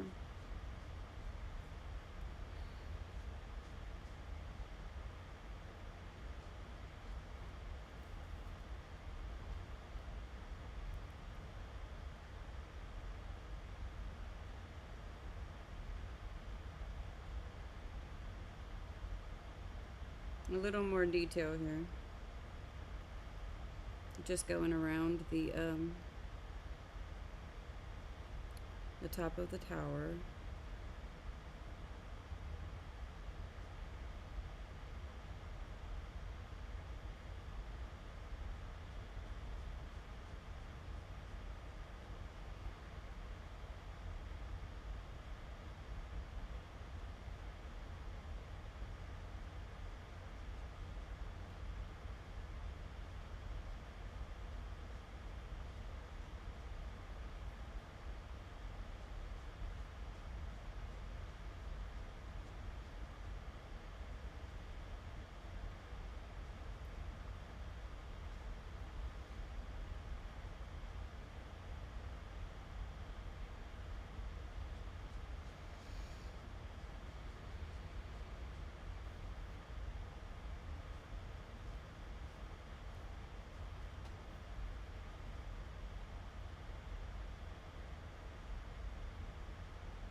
It takes a little bit more attention to detail to get enough ink in between the buildings here without going on them. So, but you just have to, it's a small area, so you're not doing like this to get a lot of it there.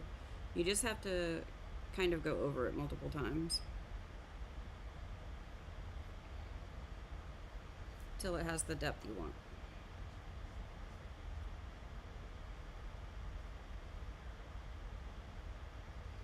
All right, I think that's good.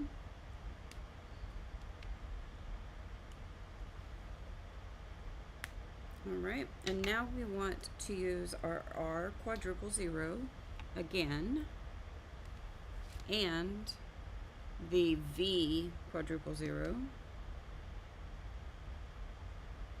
Okay, we're gonna go over that same area at the top with the red, at the bottom with the purple, but we're gonna extend this color out a little bit further than that line so that it fades even more, if that makes any sense.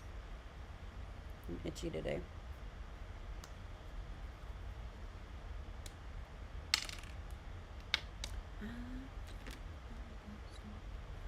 Okay, so our quadruple zero. You don't need to come back completely over the red. You can hit that edge again, but really you want to fade from the R triple zero a little bit further. Not trying to make that fade again. You kind of want to go back and forth over the R triple zero mostly.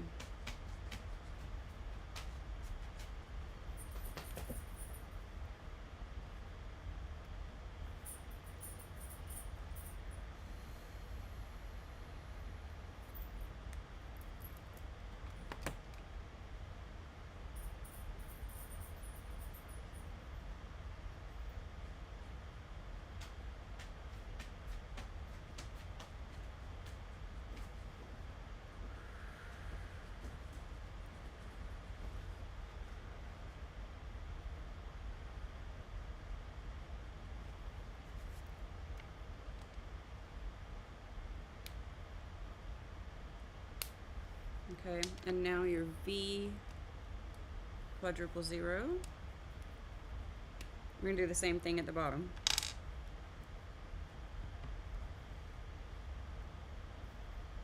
Go right back over the little purple area, which is fine.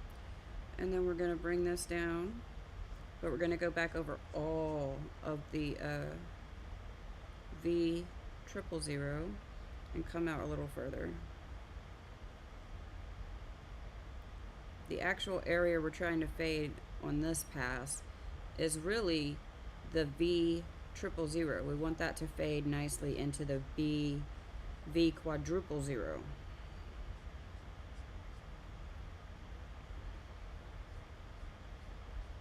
And you want to make sure you get plenty of this down there.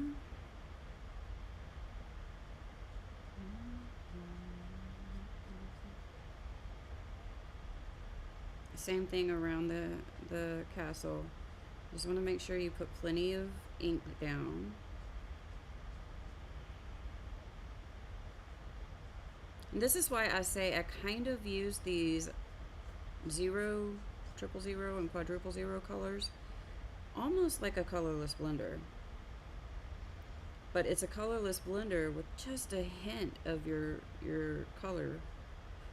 So it makes it really wonderful for getting a really soft blend.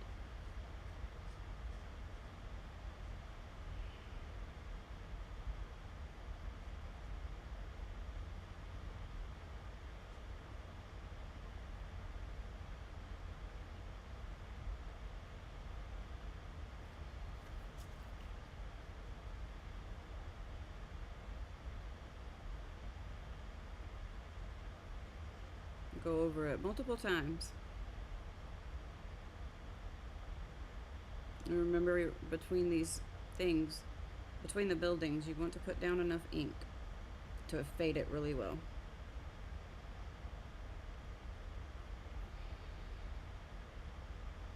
It shouldn't be too hard because it should probably still be wet from that first pass with the 000.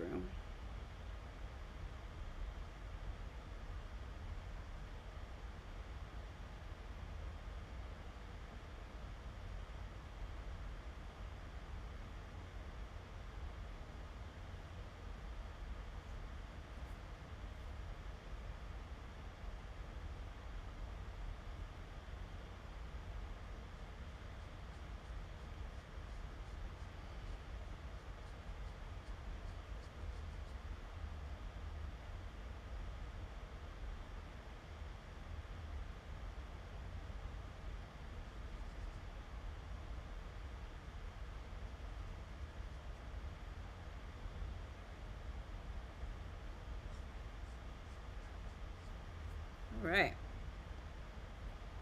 That looks pretty good. I hope you can see on screen how that helped it really fade out. So now what, right? Now we're going to go back to our main colors. It's looking good. It's looking good. All right. So when we go back to our regular colors here, what we're going to do is we're going to try to keep the color towards the center of each area, because that's going to make it look popping, but it's going to allow it to continue to look really blended together. I hope that makes sense. I hope. If it doesn't make sense, let me know in the comments below. Oh, hey, I do have a fluffy mic. I've asked for help with it so many times. I do have a fluffy mic. See, these right here, they have a little fluff thing that goes on top of them. They're amazing mics. I just can't figure out how to reset them. To be fair, I haven't exactly like focused on it. I'm having trouble focusing on like audio stuff. It's just, sometimes I can focus on certain things and sometimes I can't. So I just try to focus on what I can focus on. I got a lot done this weekend though. Alright, so we're going to keep this to the center, remember. It is going to fade out a little bit on its own. But as far as the application, go ahead and keep it to the center of your red color. When I say you, I guess I'm really just talking about myself, but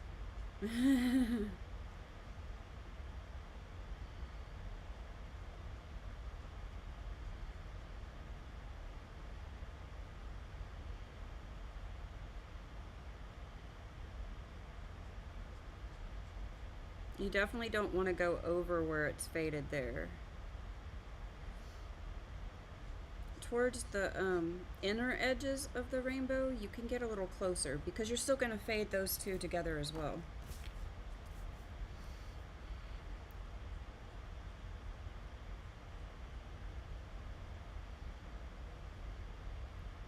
But keep most of your application to the center because that's where you want it to be super bright.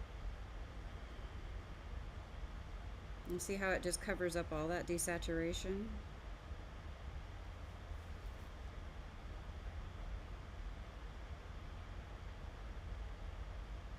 But guess what? America, we love you. Yeah, I'm gonna have to come back and fade the top a little bit more, but I'm trying to smooth out this top edge.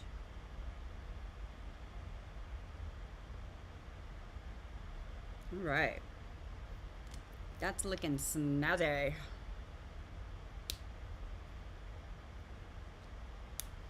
Why do I need a fluffy mic? What's the point of that? I don't know. Alright.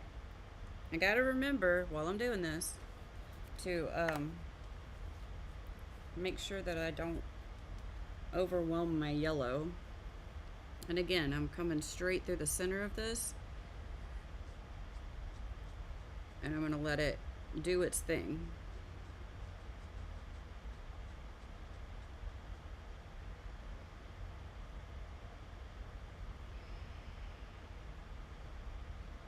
The ink kind of spreads all on its own in a way. You see there's that thin line between it. I'm going to come right up to that line. It's best if you work a little bit quickly while the ink is still wet. And I'm just barely going to go over the red.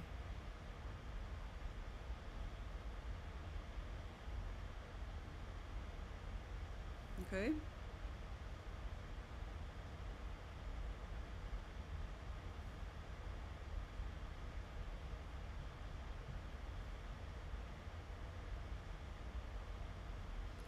I'm not at all coming into the yellow, but I am hitting that area where I let the yellow red overlap in the center between the colors.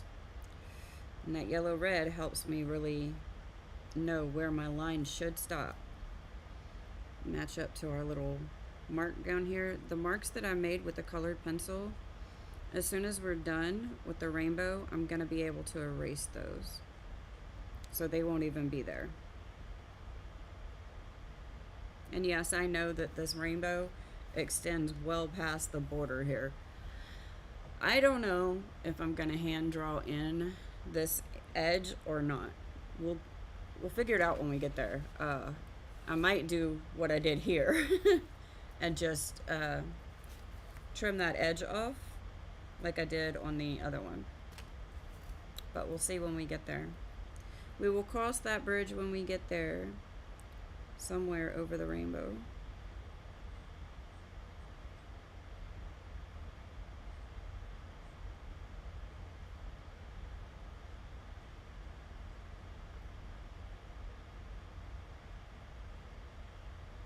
Just make sure you get a really nice, smooth layer there.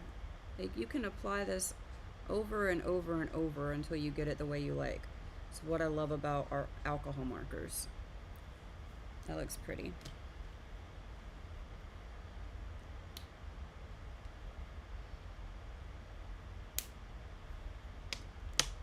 All right, our yellow. I think I might make it to lunch with the without getting up to get coffee today. Yay. All right. The yellow I am going to overlap onto the green. Right where that yellow green ends. I'm not going to overlap it very far, but I do want it to overlap on the green. What I don't want is for the green to overlap on the yellow too much, or for the orange to overlap on the yellow too much. I don't want to lose my bright yellow streak in between those two colors, and it happens a lot. So it's just one of those things that you notice when you color a lot of rainbows.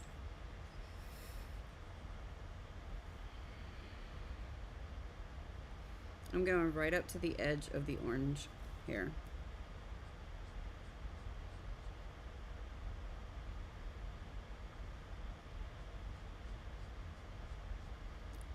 Once I get the whole area for the yellow filled in, then I'll actually go right over the orange too. Because technically I'm making the yellow, the range that it actually overlaps to, wider than pretty much any of the other colors.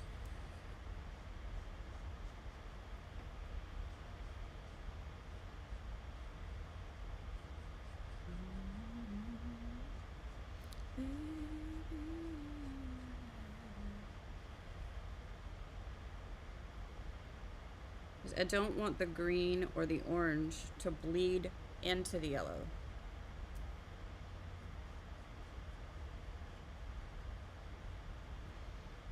So if I fill the center in with ink and then come back along the edge after it really quickly, it'll blend without losing the yellow. So we can blend the yellow into the orange. We can blend the yellow into the green. You don't want to blend the green or the orange into the yellow. Now I've said that 5 different ways. Hopefully one of them makes sense to you. This stuff is not specific to this class that I'm working on or this image. I'm creating a rainbow. So anywhere that you want to create a rainbow, you could do it like this. And you could not do it like this, but maybe have some tips for figuring out how to not lose your yellow in a rainbow. Yep, just going back over the orange. And now I'm going to go back over the the green. I don't want to wet it enough that they start to transfer toward the center. Okay? That's very, very wet. It's how we want it.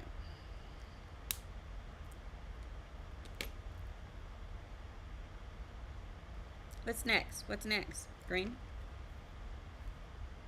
I might grab a different green once it's all dry to see if I can punch up the green. This is a pretty light green. It's not as bright as maybe what I would have chosen on my own, but we'll see how it goes.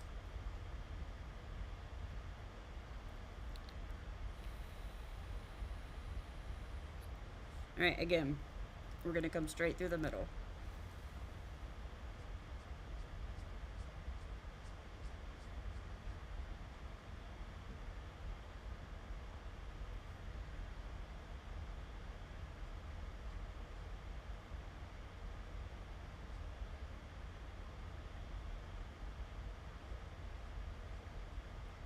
I need to go ahead.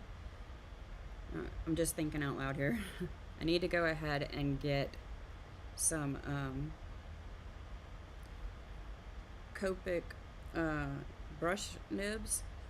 I probably won't ever need to buy the chisel tips because I don't use them that often. They're nice to have when you want them.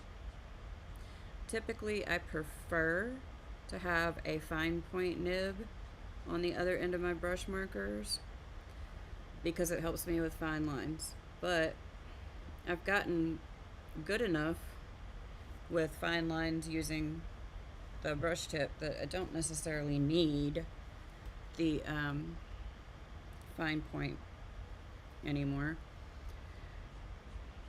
My Spectrum Noir markers were a brush tip on one end and a fine point nib on the other end. And I liked that, but I did not like the struggle it put me through.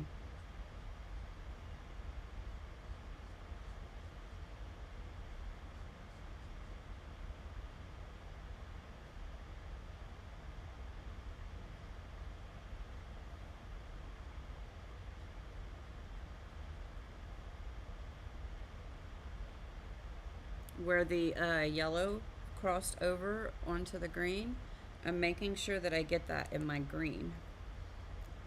Same with the blue.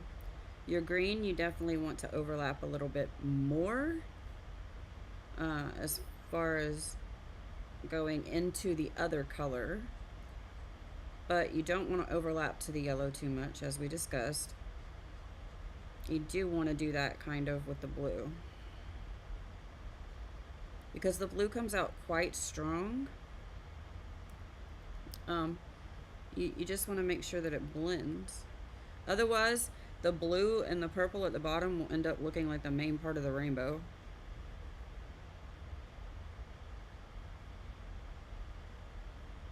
I've colored many, many rainbows in my time. So, while I learned a lot from doing this class specifically, I'm incorporating pretty much everything I know about coloring rainbows right now.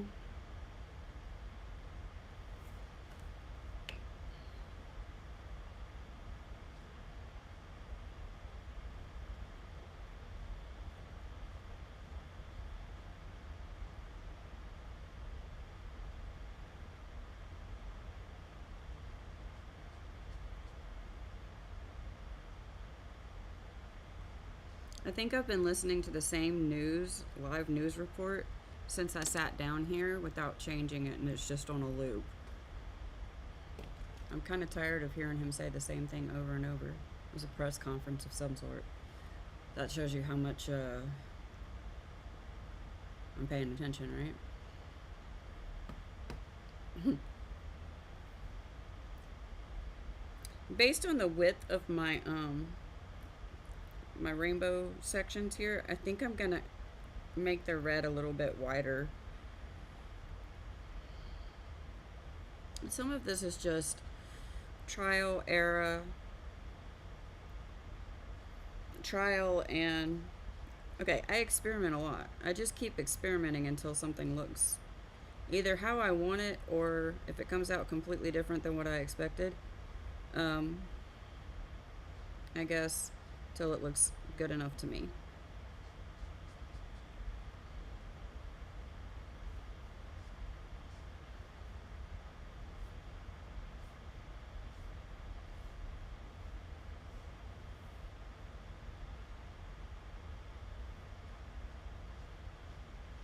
Come back over the blue a little bit.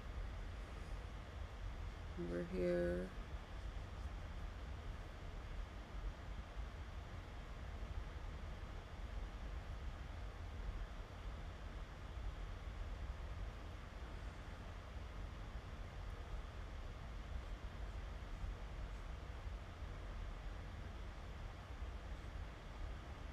Okay.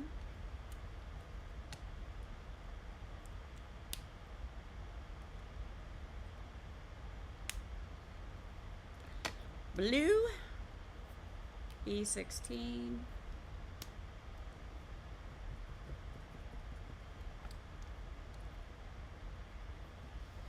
All right.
I just want my colors to be super strong here.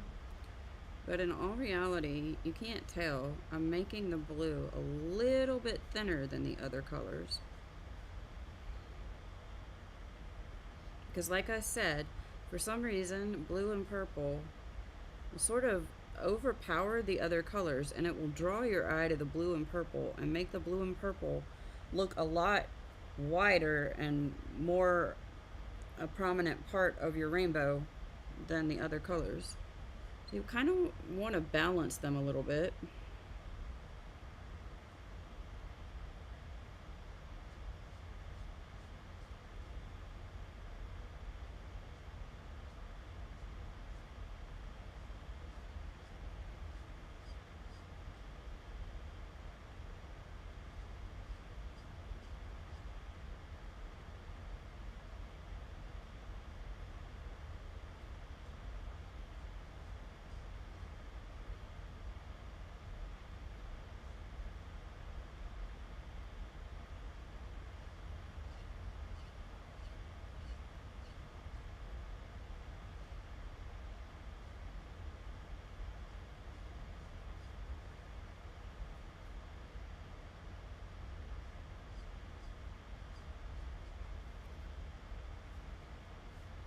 Again, if I were doing this with my Spectrum Noir markers, I would currently have so much buildup of alcohol, of actual ink, the pigment itself, right now, that it would be making my, the top of the paper shiny. which makes it really hard to continue to blend your colors together and get a smooth look. So, lastly, BV13. We're not done with the rainbow yet. I just said lastly because it's the last main color. Definitely go over your blue with this quite heavily on the edge. You can actually bump this into the blue a little bit more than you would with the other colors.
Remember, you want to go between the buildings here multiple times because you need to apply the ink there kind of. It's a small area, so you can't just keep putting ink down like that until you get enough. You want to let it soak in a little bit while you do, something else, and then come back to it.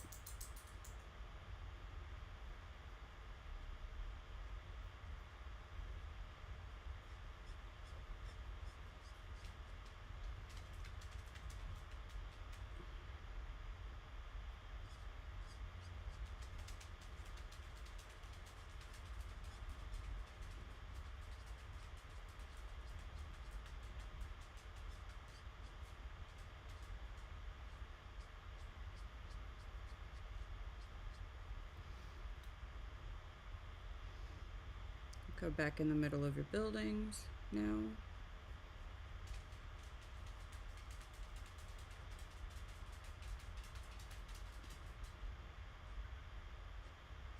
Try to keep the purple out of your buildings. If you can't, oh well.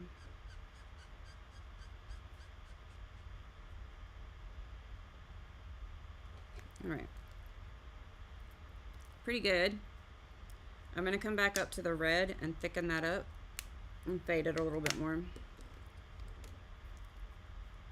I'm going to only add a little bit of thickness right here, but on the other side I'm going to add quite a bit.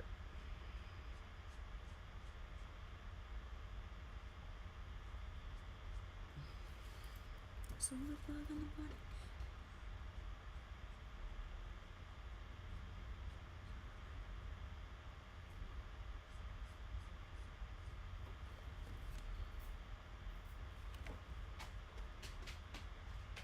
I'll probably need to do 2 layers to fully pump that up to the same level as the red that's already there.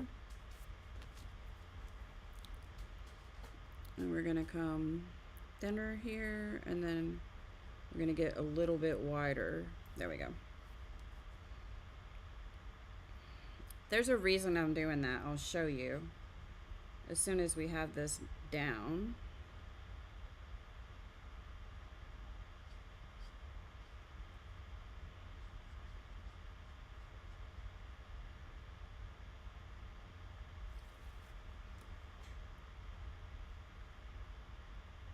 You see what happened? Goodly. Oh, goodly. Good thing I only had red right there, right? I didn't take the chisel tip cap off. That soaked right through the paper. Oh my goodness. There was a lot of ink that poured out of there. It's fine. I just wasn't expecting it. But it definitely got us enough red down there, didn't it? All right. So, I'm going to go back through the top and the bottom with the triple zeros and quadruple zeros. Same as I did before. I'm not going to put down as much this time because it's still wet. Very wet over here, see? I'm just going to come along the edge like so.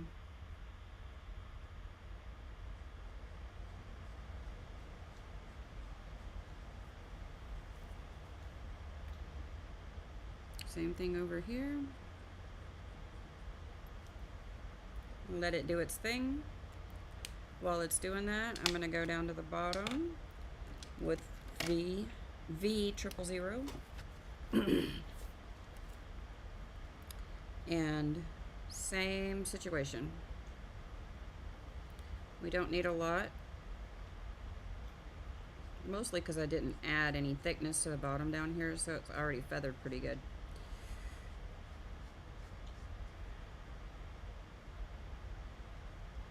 Get this area right here to fade really nice. Same here. I'm gonna go through the brush nibs on these markers pretty fast for two reasons. One, I use them the most, and two, I don't always use them the right way. Sometimes I get a little too scrubby with it. No. Getting scrubby with it, right?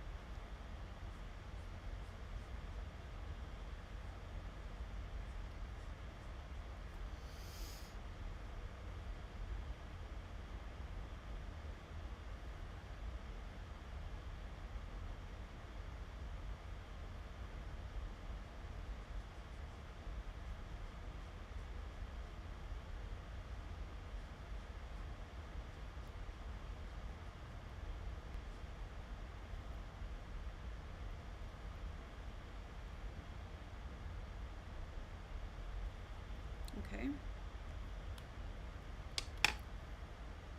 I'm going to put one more little coat of R triple zero up here.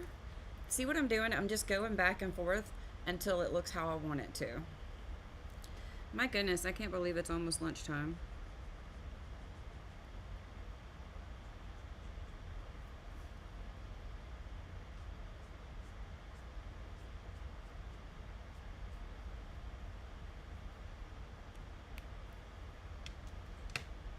Okay, and where's our quadruple zero? R quadruple zero. R quadruple zero. Hello. Right. And again, I'm just coming over the edge, the very edge. I'm not gonna go back. I'll go over that red line one time.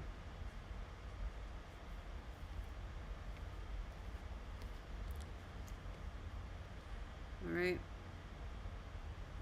And again, just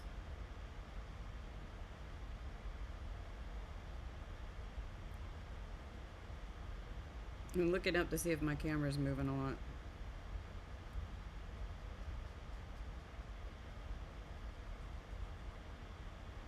Woo! I think that looks pretty snazzy. And finally, V quadruple zero. We're not going to have very much room for sky on this image, but it's going to be fun because I'm going to try to make my clouds really small. We'll see if I can manage that.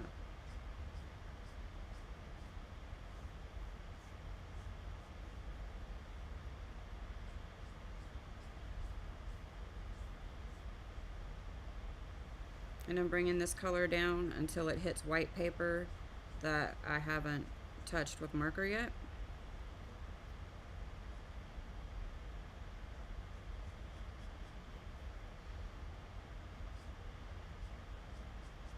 Kind of soft, not making it precise line.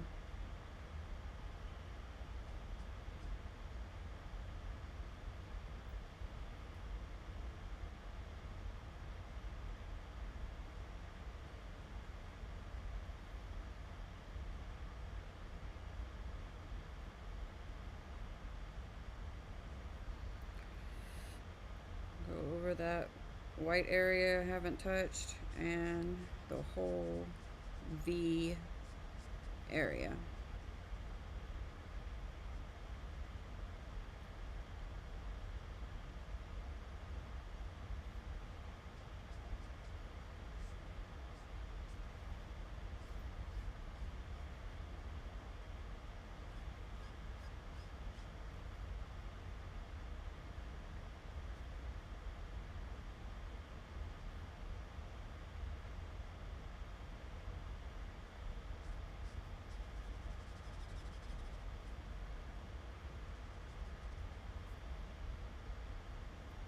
That's pretty much our rainbow almost done.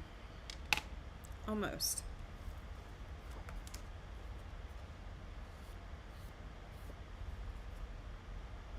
I put down enough ink on the violet that I absolutely got a little bit of shininess. I put down a lot of purple ink.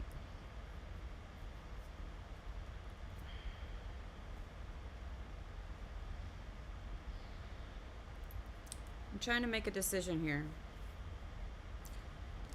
I know what I'm gonna do. Before this dries, I'm gonna grab the other 00 colors for the colors between. I don't want to put a lot of it in there, but I feel like I just don't have enough feathering, and I don't want to add a very diluted color because I don't want to desaturate it too much. Give me just a second.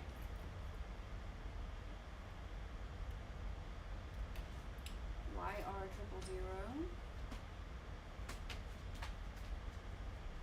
You have YG over there. BG double. I'm looking for 00. Sorry, not 000.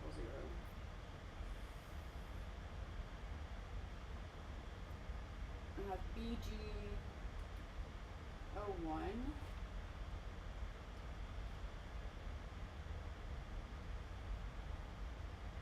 And BV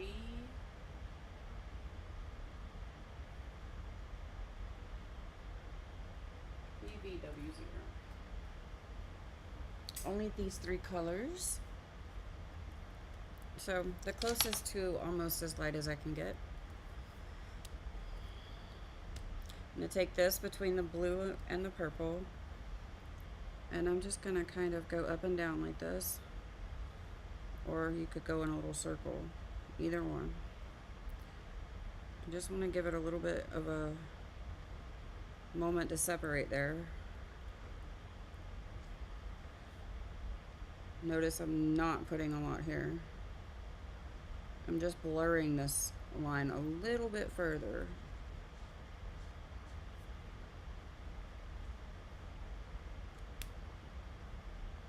Alright, now I need BG. And they don't have a 00, so I grab BG01. We're gonna go quick with this as well. That line's just a little too hard for my liking.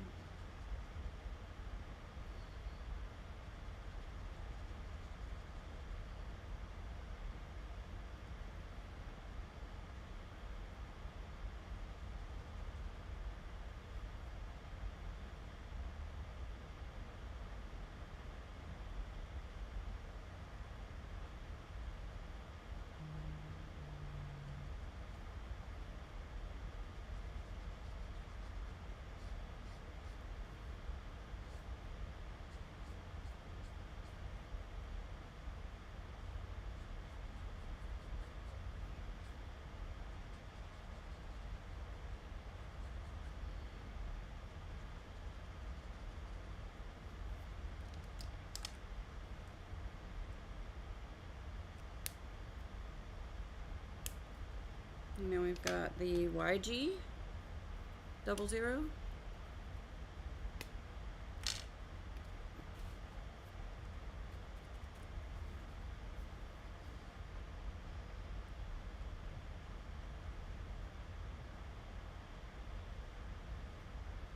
And again, I'm just softening our line out.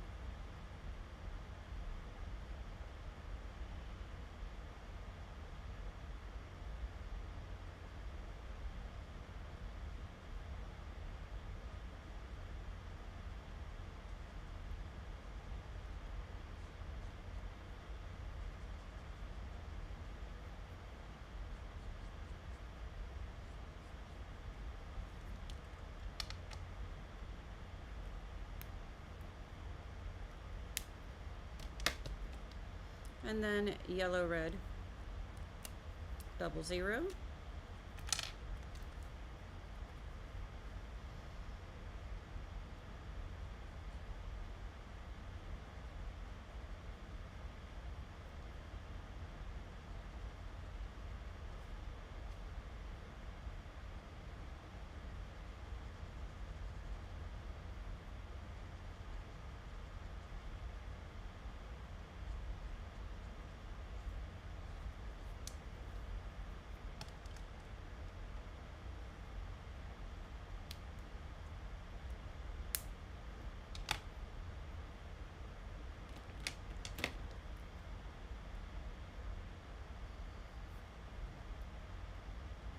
A little bit of fine tuning here.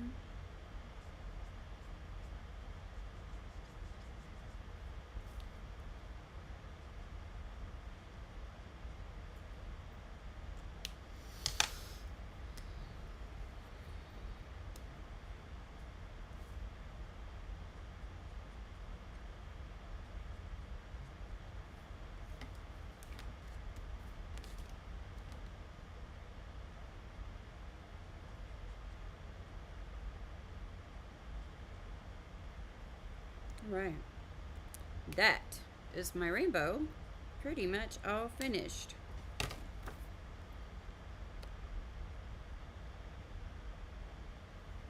I may put a few more touches on it when we come back from lunch, but I think this is a good point to stop.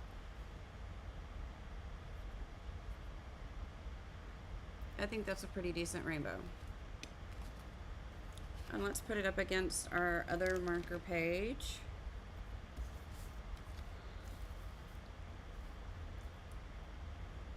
Oh, that matches up pretty swell. I like it. So the reason that I did it to where it was going from the skinny spot over here until it got really wide over here is because if you look at this one, I started this really, really skinny and I let it spread out up here, and then it spread even further once it gets onto this page and spreads even further. So it starts out pretty skinny and then my rainbow gets super big, and I like that. What do you like? Do you like it? Do you like it? I like it. So when we come back, we're going to work on the sky, and I don't know what comes after that. We'll figure it out. I'm definitely coming back today after lunch.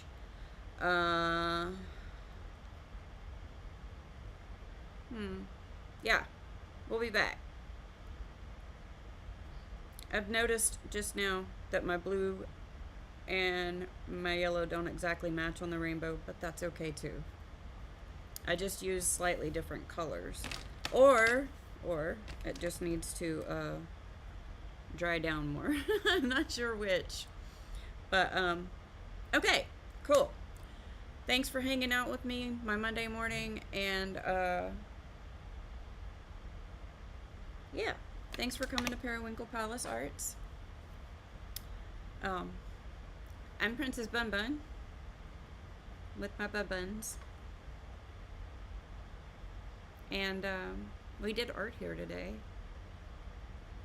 Yeah, I'll see you after lunch, probably around 12:30.